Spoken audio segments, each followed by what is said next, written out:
ಹುಡುಕಾಟ ಪ್ರಾರಂಭಿಸಿದ್ದು within 2 hours ಒಳಗಡೆನೆ ಸೌಜನ್ಯ ಸಿಗ್ತಾಳೆ. ಆದ್ರೆ ಶವ ಆಗಿ ಅವಳ ಕೈಗಳನ್ನ ಅವಳದೇ ದುಪಟ್ಟ ಅಂಡ್ ID ಕಾರ್ಡ್ ಇಂದ ಮರಕ್ಕೆ ಕಟ್ಟಿರ್ತಾರೆ. And most brutal part is ಅವಳ ಯೋನಿ, ಅವಳ ಏನಿತ್ತು ಅದ್ರ ಒಳಗಡೆ 6 ಇಂಚ್ ಮಣ್ಣು ತುಂಬಿರ್ತಾರೆ. ಓ ಬಿಡಪ್ಪ, ನಮ್ ಪೊಲೀಸ್ ಅವ್ರಿಗೆ ತಮ್ಮ ಡ್ಯೂಟಿ ಮೇಲೆ ಎಷ್ಟೊಂದು ನಿಷ್ಠೆ ಇದೆ, ಒಂದೇ ದಿನದಲ್ಲಿ ಆರೋಪಿನ ಹಿಡಿದ್ಬಿಟ್ರಲ್ಲ ಅಂತ ಪೊಲೀಸ್ ಅವ್ರ ಮೇಲೆ ಫುಲ್ ಒಂಥರ ಹೊಗಳ್ತಾ ಇರ್ತಾರೆ.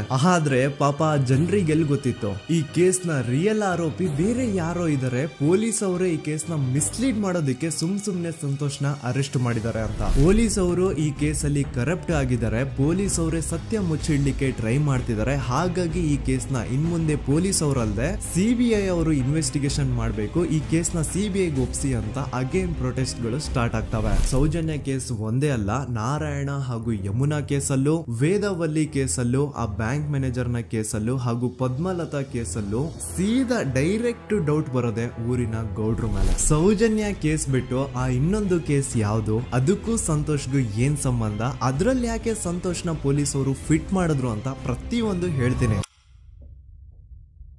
ನಾನು ಈ ಚಾನೆಲ್ನ ಸ್ಟಾರ್ಟ್ ಮಾಡಿದಾಗಿಂದ one of the most requested video ಬಂದು ಸೌಜನ್ಯ ಕೇಸ್ ಬಗ್ಗೆ. ಸರಿ, ನಮ್ ದೂತ ಸಭೆಯ ಪ್ರಜೆಗಳು ಇಷ್ಟೊಂದು ಕೇಳ್ತಿದಾರಲ್ಲ, ಈ ಒಂದು ಕೇಸ್ ಬಗ್ಗೆ ವಿಡಿಯೋ ಮಾಡುವ ಅಂತ ಸೌಜನ್ಯ ಕೇಸ್ ಬಗ್ಗೆ ನಾನು ರಿಸರ್ಚ್ ಸ್ಟಾರ್ಟ್ ಮಾಡಿದೆ. ಅಂಡ್ ಟ್ರಸ್ಟ್ ಮೀ, ಎಷ್ಟೊಂದು ಕಾಂಪ್ಲೆಕ್ಸ್ ಈ ಒಂದು ಕೇಸ್ ಇದೆ ಅಂತಂದ್ರೆ ನನ್ ತಲೆನೇ ಕೆಟ್ಬಿಡ್ತು. ಬಟ್ ಡೋಂಟ್ ವರಿ, ನಿಮ್ಗಂತೂ ಪ್ರತಿ ಒಂದನ್ನ ತುಂಬಾ ಸಿಂಪಲ್ ಆಗಿ ಅರ್ಥ ಮಾಡಿಸ್ತೇನೆ. ಅನ್ಕೊಳ್ಳಿ, ಒಂದು ಊರು, ಆ ಊರಲ್ಲಿ ಒಂದು ಗೌಡ್ರ ಕುಟುಂಬ ಇದೆ. ಅಂಡ್ ಆ ಗೌಡ್ರ ಕುಟುಂಬ ತುಂಬಾನೇ ಪವರ್ಫುಲ್, ಲೈಕ್ ನಾವು ಮೂವೀಸ್ ಅಲ್ಲಿ ನೋಡ್ತೀವಲ್ಲ ಹಂಗೆ. ಸೊ ಗೌಡ್ರು ಊರು ಬಂದು ಧರ್ಮಸ್ಥಳ ಅಂತ, ಆ ಒಂದು ಊರಲ್ಲಿ ಇವ್ರಿಗೆ ಸಖತ್ ಕಂಟ್ರೋಲ್ ಇರುತ್ತೆ. ಈವನ್ ಅದೇ ಒಂದು ರೀಜನ್ ಅಲ್ಲಿ ಇರುವಂತಹ ಒಂದು ತುಂಬಾನೇ ಪಾಪ್ಯುಲರ್ ದೇವಸ್ಥಾನನು ಸಹ ಇವರೇ ಕಂಟ್ರೋಲ್ ಮಾಡ್ತಿರ್ತಾರೆ. ಆ ಒಂದು ದೇವಸ್ಥಾನ ಇಂದ ಈ ಗೌಡ್ರ ಕುಟುಂಬಕ್ಕೆ ಎಷ್ಟೊಂದು ದುಡ್ಡು ಬರ್ತಾ ಇರುತ್ತೆ ಅಂತಂದ್ರೆ, ಅದೇ ದುಡ್ಡಲ್ಲಿ ಇವರು ಬೇಜನ್ ಪ್ರೈವೇಟ್ ಪ್ರೈಮರಿ ಅಂಡ್ ಹೈಸ್ಕೂಲ್ಸ್ ನ ಸ್ಥಾಪನೆ ಮಾಡಿರ್ತಾರೆ, ಬೇಜನ್ ಪ್ರೈವೇಟ್ ಮೆಡಿಕಲ್ ಕಾಲೇಜಸ್ ಇರ್ತವೆ, ಅಂಡ್ ಬೇಜನ್ ಪ್ರೈವೇಟ್ ದೊಡ್ಡ ಹಾಸ್ಪಿಟಲ್ಸ್ ಇರ್ತವೆ. ಒಟ್ಟಲ್ಲಿ ಹೇಳ್ಬೇಕು ಅಂತಂದ್ರೆ ದುಡ್ಡಿನ ಸುರಿಮಳೆ ಇವ್ರಿಗೆ. ನೋಡಿ, ನಮ್ಮ ಭಾರತ ದೇಶದಲ್ಲಿ ಒಂದು ಕಾನೂನು ಇದೆ,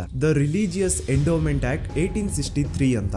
ಬೇಸಿಕಲಿ ಈ ಒಂದು ಕಾನೂನು ಏನ್ ಹೇಳುತ್ತೆ ಅಂತಂದ್ರೆ, ಭಾರತದಲ್ಲಿ ಯಾವ್ದೆಲ್ಲ ಹಿಂದೂ ಟೆಂಪಲ್ಸ್ ಇದಾವೋ ಅವೆಲ್ಲ ಗವರ್ಮೆಂಟ್ ಪ್ರಾಪರ್ಟಿ. ಆ ಹಿಂದೂ ಟೆಂಪಲ್ಸ್ ನ ಮ್ಯಾನೇಜ್ಮೆಂಟ್ ಎಲ್ಲ ಗವರ್ಮೆಂಟ್ ಕೈಗೆ ಹೋಗಿ ಗವರ್ಮೆಂಟ್ ಡಿಸೈಡ್ ಮಾಡುತ್ತೆ ಆ ಮ್ಯಾನೇಜ್ಮೆಂಟ್ ಅಲ್ಲಿ ಯಾರ್ ಕೆಲ್ಸಕ್ಕೆ ಇರಬೇಕು, ಯಾರ್ ಕೆಲ್ಸಕ್ಕೆ ಇರಬಾರ್ದು, ಅಂಡ್ ಆ ಟೆಂಪಲ್ ಇಂದ ಬರ್ತಿರುವಂತಹ ಡೊನೇಷನ್ ಅಮೌಂಟ್ ನ ಏನ್ ಮಾಡ್ಬೇಕು ಅಂತ. ಸೊ ಈ ಒಂದು ಕಾನೂನಿನ ಪ್ರಕಾರ ಗವರ್ಮೆಂಟ್ ಇಂಡಿಯಾದಲ್ಲಿ ಇರುವಂತಹ ಆಲ್ಮೋಸ್ಟ್ ಎಲ್ಲಾ ಹಿಂದೂ ಟೆಂಪಲ್ಸ್ ನ ತನ್ನ ಕಂಟ್ರೋಲ್ ಅಲ್ಲಿ ತಗೋತಾ ಇರ್ಬೇಕಾದ್ರೆ ಗವರ್ಮೆಂಟ್ ಅಫಿಷಿಯಲ್ಸ್ ಧರ್ಮಸ್ಥಳ ಶ್ರೀ ಮಂಜುನಾಥ ದೇವಸ್ಥಾನಕ್ಕೂ ರೀಚ್ ಔಟ್ ಮಾಡ್ತಾರೆ. ಅಂಡ್ ಆಗ ಇಷ್ಟು ದಿನ ಟೆಂಪಲ್ ನ ಕಂಟ್ರೋಲ್ ಮಾಡ್ತಿದ್ದಂತಹ ಆ ಗೌಡ್ರ ಕುಟುಂಬ ಏನ್ ಹೇಳುತ್ತೆ ಗೊತ್ತಾ, ಇಲ್ಲ ಇದು ಹಿಂದೂ ಟೆಂಪಲ್ ಅಲ್ಲ, ಇದು ಜೈನ್ ಫ್ಯಾಮಿಲಿಗೆ ಬಿಲಾಂಗ್ ಮಾಡುವಂತಹ ಒಂದು ಪ್ರೈವೇಟ್ ಟೆಂಪಲ್ ಅಂತ ಹೇಳ್ತಾರೆ. ನಾನು ಇಷ್ಟು ದಿನ ಧರ್ಮಸ್ಥಳ ಶ್ರೀ ಮಂಜುನಾಥ ದೇವಸ್ಥಾನ ಒಂದು ಹಿಂದೂ ಟೆಂಪಲ್ ಅಂತ ಅನ್ಕೊಂಡಿದ್ದೆ, ಆದ್ರೆ ಈಗಷ್ಟೇ ನನಗೂ ಗೊತ್ತಾಗಿದ್ದು ಇದು ಹಿಂದೂ ಟೆಂಪಲ್ ಅಲ್ಲ, ಇದು ಒಂದು ಜೈನ್ ಫ್ಯಾಮಿಲಿಗೆ ಬಿಲಾಂಗ್ ಮಾಡುವಂತಹ ಪ್ರೈವೇಟ್ ಜೈನ್ ಟೆಂಪಲ್ ಅಂತ. ಸೊ ಹೀಗಾಗಿ ಗವರ್ಮೆಂಟ್ ಅಫಿಷಿಯಲ್ಸ್ ಏನೂ ಮಾಡಕ್ಕಾಗದೆ ಇವತ್ತಿನವರೆಗೂ ಈ ಒಂದು ಧರ್ಮಸ್ಥಳ ಶ್ರೀ ಮಂಜುನಾಥ ದೇವಸ್ಥಾನನ ಒಂದು ಪ್ರೈವೇಟ್ ಟ್ರಸ್ಟ್ ನಡೆಸ್ಕೊಂಡು ಹೋಗ್ತಿದೆ. ಅಂಡ್ ಆ ಪ್ರೈವೇಟ್ ಟ್ರಸ್ಟ್ ನ ಓನರ್ ಯಾರು, ಅದೇ ಗೌಡ್ರ ಕುಟುಂಬ. ನೋಡಿ, ನಾನು ಈ ವಿಡಿಯೋದಲ್ಲಿ ಯಾರ್ದು ರಿಯಲ್ ನೇಮ್ಸ್ ನ ಬಳಸ್ತಿಲ್ಲ. ಪ್ರೀವಿಯಸ್ಲಿ ಬೇರೆ ಯೂಟ್ಯೂಬರ್ಸ್ ತಮ್ಮ ವಿಡಿಯೋಸ್ ಅಲ್ಲಿ ರಿಯಲ್ ನೇಮ್ಸ್ ನ ಬಳಸಿದ್ದಾರೆ ಅನ್ನೋ ಒಂದೇ ಒಂದು ಕಾರಣಕ್ಕೆ ಅವ್ರ ವಿಡಿಯೋಸ್ ನ ಡಿಲೀಟ್ ಮಾಡಿಸಿದ್ದಾರೆ. ಸೊ ಅವ್ರ ಜೊತೆ ಆಗಿದ್ದು ನನ್ ಜೊತೆ ಆಗೋದ್ ಬೇಡ, ಸತ್ಯ ಮುಚ್ಚೋಗೋದು ನನ್ಗೆ ಇಷ್ಟ ಇಲ್ಲ. ಹಾಗಾಗಿ ನಾನಿಲ್ಲಿ ರಿಯಲ್ ನೇಮ್ಸ್ ನ ಬಳಸ್ತಿಲ್ಲ. ಆದ್ರೆ ನಾನು ಯಾರನ್ನ ಪಾಯಿಂಟ್ ಔಟ್ ಮಾಡಿ ಹೇಳ್ತಿದ್ದೀನಿ ಅನ್ನೋದು ಮಾತ್ರ ನಿಮಗೆ ತುಂಬಾ ಕ್ಲಿಯರ್ಲಿ ಅರ್ಥ ಆಗುತ್ತೆ. Don't worry.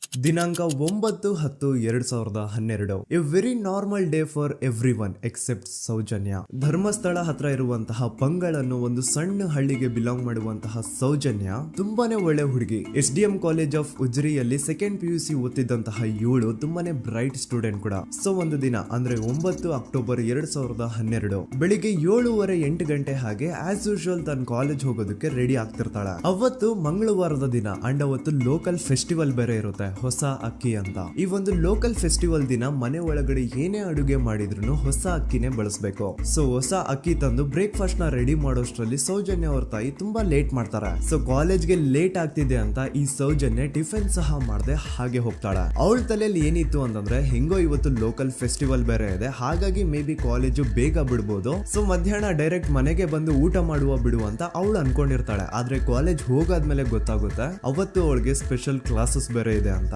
ಸೌಜನ್ಯ ಬ್ರೇಕ್ಫಾಸ್ಟ್ ಕೂಡ ಮಾಡಿರಲ್ಲ ಅಂಡ್ ಲಂಚ್ ಬಾಕ್ಸ್ ಕೂಡ ತಂದಿರಲ್ಲ. ಹಾಗಾಗಿ ಲಂಚ್ ಟೈಮ್ ಅಲ್ಲಿ ಸೌಜನ್ಯನ ಒಬ್ಳು ಫ್ರೆಂಡ್ ಜಾನ್ವಿ ತಾನ್ ತಂದಿರುವಂತಹ ಲಂಚ್ ಬಾಕ್ಸ್ ಅಲ್ಲಿ ಒಂದಿಷ್ಟು ಲಂಚ್ ನ ಆಫರ್ ಮಾಡ್ತಾಳ.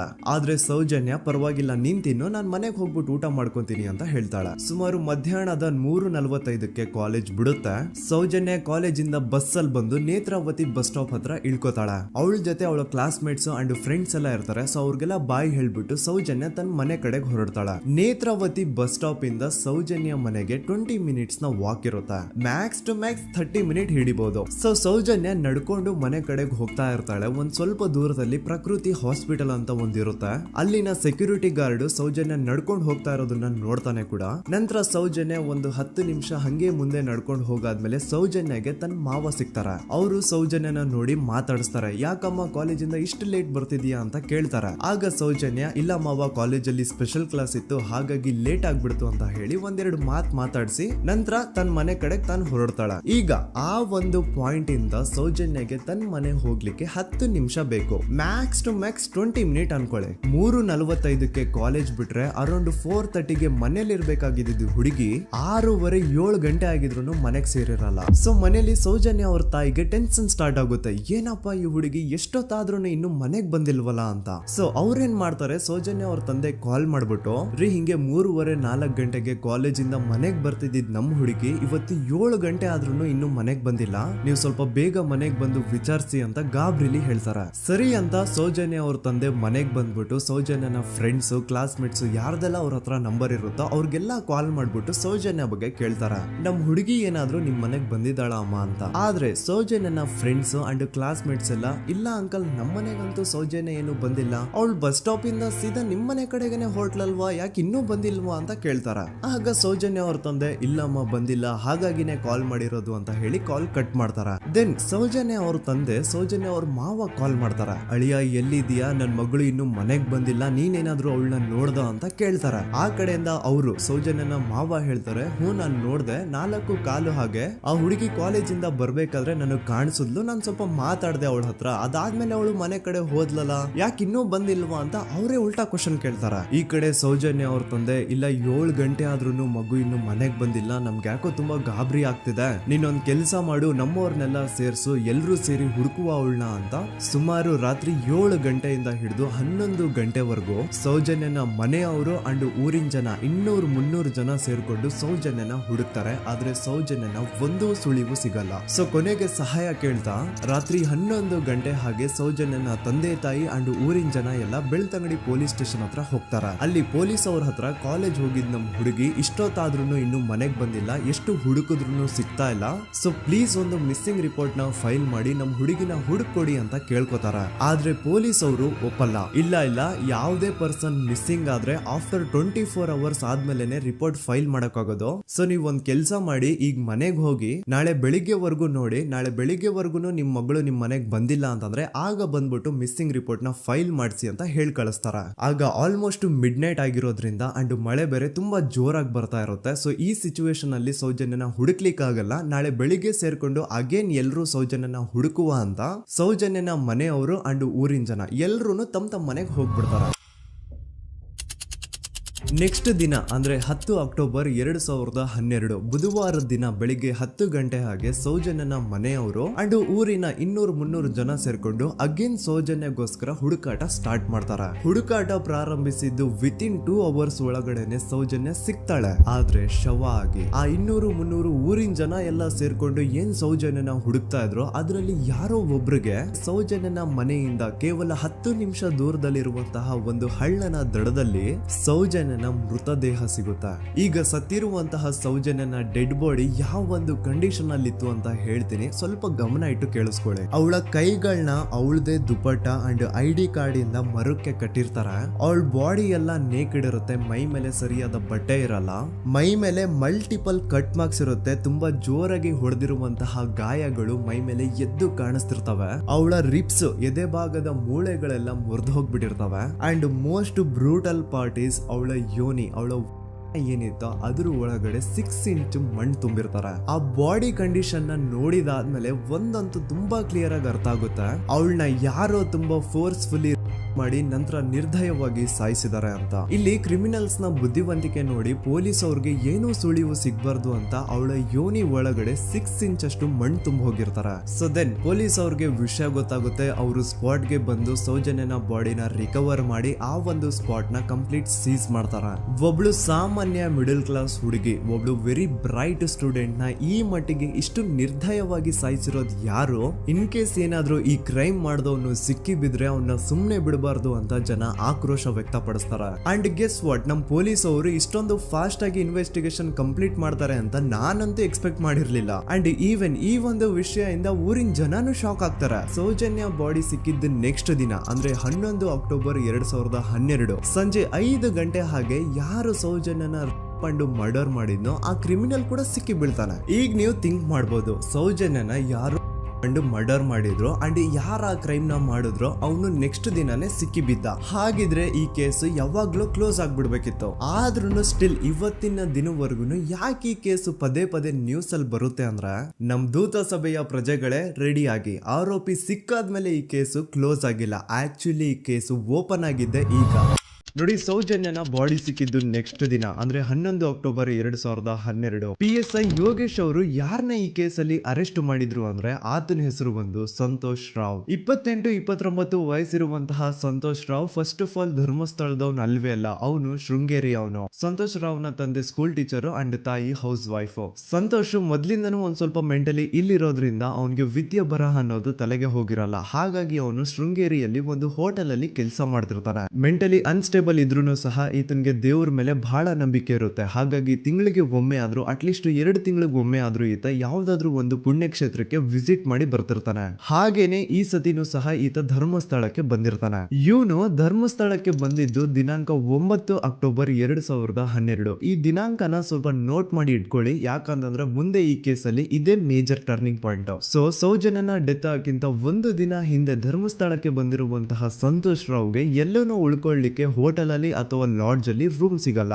ರೀಸನ್ ಇಷ್ಟೇ, ಸಂತೋಷ್ ರಾವ್ ನೋಡ್ಲಿಕ್ಕೆ ಸ್ವಲ್ಪ ಮೆಂಟಲಿ ಅನ್ಸ್ಟೇಬಲ್ ಪರ್ಸನ್ ತರ ಇರ್ತಾನೆ. ಅವನ ಅವತಾರ, ಅವನ ವೇಷಭೂಷಣ ಅಷ್ಟು ಸರಿ ಇರಲ್ಲ. ಹಾಗಾಗಿ ಇವನ್ಗೆ ಯಾವುದೇ ಒಂದು ಹೋಟೆಲ್ ಅಲ್ಲಿ ಅಥವಾ ಲಾಡ್ಜ್ ಅಲ್ಲಿ ಎಲ್ಲಿನೂ ರೂಮ್ ಸಿಗಲ್ಲ. ಸೊ ಉಳ್ಕೊಳ್ಳೋಕೆ ಜಾಗ ಸಿಗದೆ ಇವನೇನ್ ಮಾಡ್ತಾನೆ, ಅಲ್ಲೇ ಹತ್ರದಲ್ಲಿರುವಂತಹ ಬಾಹುಬಲಿ ಬೆಟ್ಟಕ್ಕೆ ಹೋಗಿ ಅಲ್ಲಿರುವಂತಹ ಬಾಹುಬಲಿ ಸ್ಟ್ಯಾಚ್ಯೂ ಹತ್ರನೇ ಆಶ್ರಯ ತಗೊಳ್ತಾನೆ. ಅಂಡ್ 1-2 ದಿನ ಅವನು ಅಲ್ಲೇ ಉಳ್ಕೋತಾನೆ ಕೂಡ. ಡೇ ಟೈಮ್ ಅಲ್ಲಿ ಧರ್ಮಸ್ಥಳಕ್ಕೆ ಬಂದು ಧರ್ಮಸ್ಥಳ ಶ್ರೀ ಮಂಜುನಾಥ ದೇವಸ್ಥಾನದಲ್ಲಿ ಇದ್ದು ಅಲ್ಲೇ ಪ್ರಸಾದ ಊಟ ಎಲ್ಲ ಮಾಡಿ ನಂತರ ನೈಟ್ ಆಗ್ತಿದ್ದಂಗೆ ಬಾಹುಬಲಿ ಬೆಟ್ಟಕ್ಕೆ ಹೋಗಿ ಆ ಸ್ಟ್ಯಾಚ್ಯೂ ಹತ್ರನೇ ಮಲ್ಕೊಳ್ತಿರ್ತಾನೆ.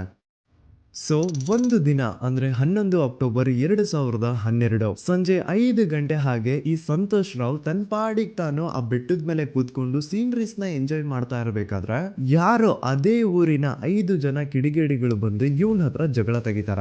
ಈ 5 ಜನ ಯಾರು ಅಂತ ನಂತರ ಹೇಳ್ತೇನೆ. ಸೊ ಈ 5 ಜನ ಕಿಡಿಗೇಡಿಗಳು ಸಂತೋಷ್ ರಾವ್ ಹತ್ರ ಜಗಳ ತೆಗೆದು ಅವನ ಅವಾಚ್ಯ ಶಬ್ದಗಳಿಂದ ಬೈದು ಅವನ್ನ ಹೊಡೆದು, ಅಷ್ಟೇ ಸಾಲದೆ ಆ 5 ಜನ ಸಂತೋಷ್ ರಾವ್ನ ಪೊಲೀಸ್ ಸ್ಟೇಷನ್ಗೆ ಎಳ್ಕೊಂಡ್ ಬಂದು ಇವನು ನಾವು ಬಾಹುಬಲಿ ಬೆಟ್ಟಕ್ಕೆ ಅಂತ ಹೋಗಿದ್ರೆ ಅಲ್ಲಿ ನಮ್ಮ ಮೇಲೆ ಅಟ್ಯಾಕ್ ಮಾಡ್ದ, ಇವ್ನು ನೋಡ್ಲಿಕ್ಕೂ ಸಹ ಒಳ್ಳೆ ಸೈಕೋ ಕಿಲ್ಲರ್ ಇದ್ದಂಗಿದಾನೆ, ನಮ್ಗೆ ಯಾಕೋ ನಿನ್ನೆ ನಮ್ಮ ಊರಲ್ಲಿ ನಡೆದಿರುವಂತಹ ಘಟನೆ ಆ ಸೌಜನ್ಯನ ಮರ್ಡರ್ ಇವನೇ ಮಾಡಿದಾನೆ ಅಂತ ಡೌಟ್ ಬರ್ತಿದೆ ಅಂತ ಆ 5 ಜನ ಕಿಡಿಗೇಡಿಗಳು ಸಂತೋಷ್ ರಾವ್ನ ಪೊಲೀಸ್ ಅವ್ರ ಹತ್ರ ಹಾಕೊಡ್ತಾರ. ಅಂಡ್ ಪೊಲೀಸ್ ಅವರು ಕೂಡ ಎಂತವ್ರು ನೋಡಿ, ಯಾರೋ 5 ಜನ ಕಿಡಿಗೇಡಿಗಳು ಬಂದು ಇವನೇ ಕೊಲೆ ಮಾಡಿದಾನೆ ಅಂತ ಹೇಳಿದ ತಕ್ಷಣ ಹಿಂದೆ ಮುಂದೆ ಕ್ರಾಸ್ ಚೆಕ್ ಮಾಡದೆ ಸಂತೋಷ್ ರಾವ್ನ ಅರೆಸ್ಟ್ ಮಾಡಿ ಸೌಜನ್ಯ ಕೇಸ್ ನ ಆರೋಪಿ ಸಿಕ್ಕಿದಾನೆ ಅಂತ ಎಲ್ಲಾ ಕಡೆ ಘೋಷಣೆ ಮಾಡ್ಬಿಡ್ತಾರ. ಜನರಿಗೆ ಈ ಕಡೆ ಒಂಥರ ನೆಮ್ಮದಿ, ಓ ಬಿಡಪ್ಪ ನಮ್ ಪೊಲೀಸ್ ಅವ್ರಿಗೆ ತಮ್ಮ ಡ್ಯೂಟಿ ಮೇಲೆ ಎಷ್ಟೊಂದು ನಿಷ್ಠೆ ಇದೆ, ಒಂದೇ ದಿನದಲ್ಲಿ ಆರೋಪಿನ ಹಿಡಿದ್ಬಿಟ್ರ ಅಂತ ಪೊಲೀಸ್ ಅವ್ರ ಮೇಲೆ ಫುಲ್ ಒಂಥರ ಹೊಗಳ್ತಾ ಇರ್ತಾರೆ. ಆದ್ರೆ ಪಾಪ ಜನರಿಗೆ ಎಲ್ಲಿ ಗೊತ್ತಿತ್ತು ಈ ಕೇಸ್ ನ ರಿಯಲ್ ಆರೋಪಿ ಬೇರೆ ಯಾರೋ ಇದಾರೆ, ಪೊಲೀಸ್ ಅವರೇ ಈ ಕೇಸ್ ನ ಮಿಸ್ಲೀಡ್ ಮಾಡೋದಕ್ಕೆ ಸುಮ್ನೆ ಸಂತೋಷ್ನ ಅರೆಸ್ಟ್ ಮಾಡಿದ್ದಾರೆ ಅಂತ. ಸೊ ಸಂತೋಷ್ ರಾವ್ ಒಂದು ಹುಡುಗಿಯ ರೇಪ್ ಅಂಡ್ ಮರ್ಡರ್ ಕೇಸ್ ಅಲ್ಲಿ ಅರೆಸ್ಟ್ ಆಗಿದ್ದಾನೆ ಅನ್ನೋ ವಿಷಯ ಸಂತೋಷ್ನ ತಾಯಿಗೆ ಗೊತ್ತಾದಾಗ ಅವ್ರ ಪಾಪ ನೋವಲ್ಲಿ ಕುರ್ಗಿ ಸಾಯ್ತಾರ. ಅಂಡ್ ಇನ್ನು ಅವ್ರ ತಂದೆ ಒಂದು ಕಡೆ ಪಾಪ ಹೆಂಡತಿನ ಕಳ್ಕೊಂಡಿರುವಂತಹ ನೋವು, ಇನ್ನೊಂದು ಕಡೆ ಮಗ ನೋಡಿದ್ರೆ ಯಾವ್ದೋ ಫಾಲ್ಸ್ ಕೇಸ್ ಅಲ್ಲಿ ಅರೆಸ್ಟ್ ಆಗಿದ್ದಾನೆ. ಈ ಕಡೆ ಕೇಸ್ ನ ಇನ್ವೆಸ್ಟಿಗೇಷನ್ ನಡೀತಾ ಇದೆ. ಅಂಡ್ ಇಲ್ಲಿ ನಾನು PSI ಯೋಗೇಶ್ ಅವ್ರ ಬಗ್ಗೆ ಅಂತೂ ಮೆನ್ಷನ್ ಮಾಡ್ಲೇಬೇಕು. ಈ ಪೊಲೀಸ್ ಆಫೀಸರು ಗೊತ್ತಿದ್ದು ಈ ತಪ್ಪನ ಮಾಡಿದ್ರು ಅಥವಾ ಗೊತ್ತಿಲ್ದೇನೆ ಈ ತಪ್ಪನ ಮಾಡಿದ್ರು ನನ್ಗಂತೂ ಗೊತ್ತಿಲ್ಲ. ಸೊ ಇವ್ರು ಏನ್ ಮಾಡ್ತಾರೆ ಅಂತಂದ್ರೆ, ಸೌಜನ್ಯನ ಬಾಡಿನ ಪೋಸ್ಟ್ ಮಾರ್ಟಮ್ಗೆ ಕಳಿಸಿದಾಗ ಡಾಕ್ಟರ್ಸ್ ಹಂಗೋ ಹಿಂಗೋ ಮಾಡಿ ಇಂದ ಕೆಲವೊಂದು ಸ್ಪರ್ಮ್ ನ ಸ್ಯಾಂಪಲ್ಸ್ ಕಲೆಕ್ಟ್ ಮಾಡ್ತಾರೆ. ಅದನ್ನ ಅವರು PSI ಯೋಗೇಶ್ಗೆ ಕೊಟ್ಟು ಇದನ್ನ ವಿತಿನ್ 72 ಅವರ್ಸ್ ಒಳಗಡೆ ಇನ್ನೊಂದು ಲ್ಯಾಬ್ ಗೆ ಸಬ್ಮಿಟ್ ಮಾಡಿ ಅಂತ ತುಂಬಾ ಕ್ಲಿಯರ್ ಆಗಿ ಹೇಳ್ತಾರೆ. ಆದ್ರೆ PSI ಯೋಗೇಶ್ ಆ ಸ್ಪರ್ಮ್ ಸ್ಯಾಂಪಲ್ಸ್ ನ ವಿತಿನ್ 72 ಅವರ್ಸ್ ಒಳಗಡೆ ಲ್ಯಾಬ್ ಕಳ್ಸೋದಿರ್ಲಿ, ಅದನ್ನ 12 ದಿನ ಆದ್ಮೇಲೆ ಲ್ಯಾಬ್ ಕಳಿಸ್ತಾರೆ. ಅಷ್ಟೊತ್ತಿಗೆ ಆಲ್ರೆಡಿ ಆ ಸ್ಪರ್ಮ್ ಸ್ಯಾಂಪಲ್ಸ್ ಗೆಲ್ಲ ಫಂಗಸ್ ಹಿಡಿದು ಅದು ಅನ್ಫಿಟ್ ಫಾರ್ ಟೆಸ್ಟಿಂಗ್ ಅಂತ ಬರುತ್ತೆ. ಈಗ ನೀವೇ ಹೇಳಿ, ಎಂತ ಡಂಬೆಸ್ಟ್ ಪರ್ಸನ್ ಪೊಲೀಸ್ ಆಫೀಸರ್ ಆಗಿದ್ರು ಅವನ ಹತ್ರ ಒಂದು ಮರ್ಡರ್ ಕೇಸ್ ಬಂದಾಗ ಅವನ ಹತ್ರ ಇರೋ ಮೇನ್ ಸಾಕ್ಷಿನೇ, ಮೇನ್ ಎವಿಡೆನ್ಸ್ ಆ ಹುಡುಗಿಯ ಇಂದ ಕಲೆಕ್ಟ್ ಆಗುವಂತಹ ಸ್ಪರ್ಮ್ ಸ್ಯಾಂಪಲ್ಸ್. ಸೊ ಅದನ್ನ ಮೊದಲು ಲ್ಯಾಬ್ ಕಳಿಸಿ ಅದನ್ನ ಐಡೆಂಟಿಫೈ ಮಾಡೋದು ಪೊಲೀಸ್ ಅವರ ಫಸ್ಟ್ ಡ್ಯೂಟಿ.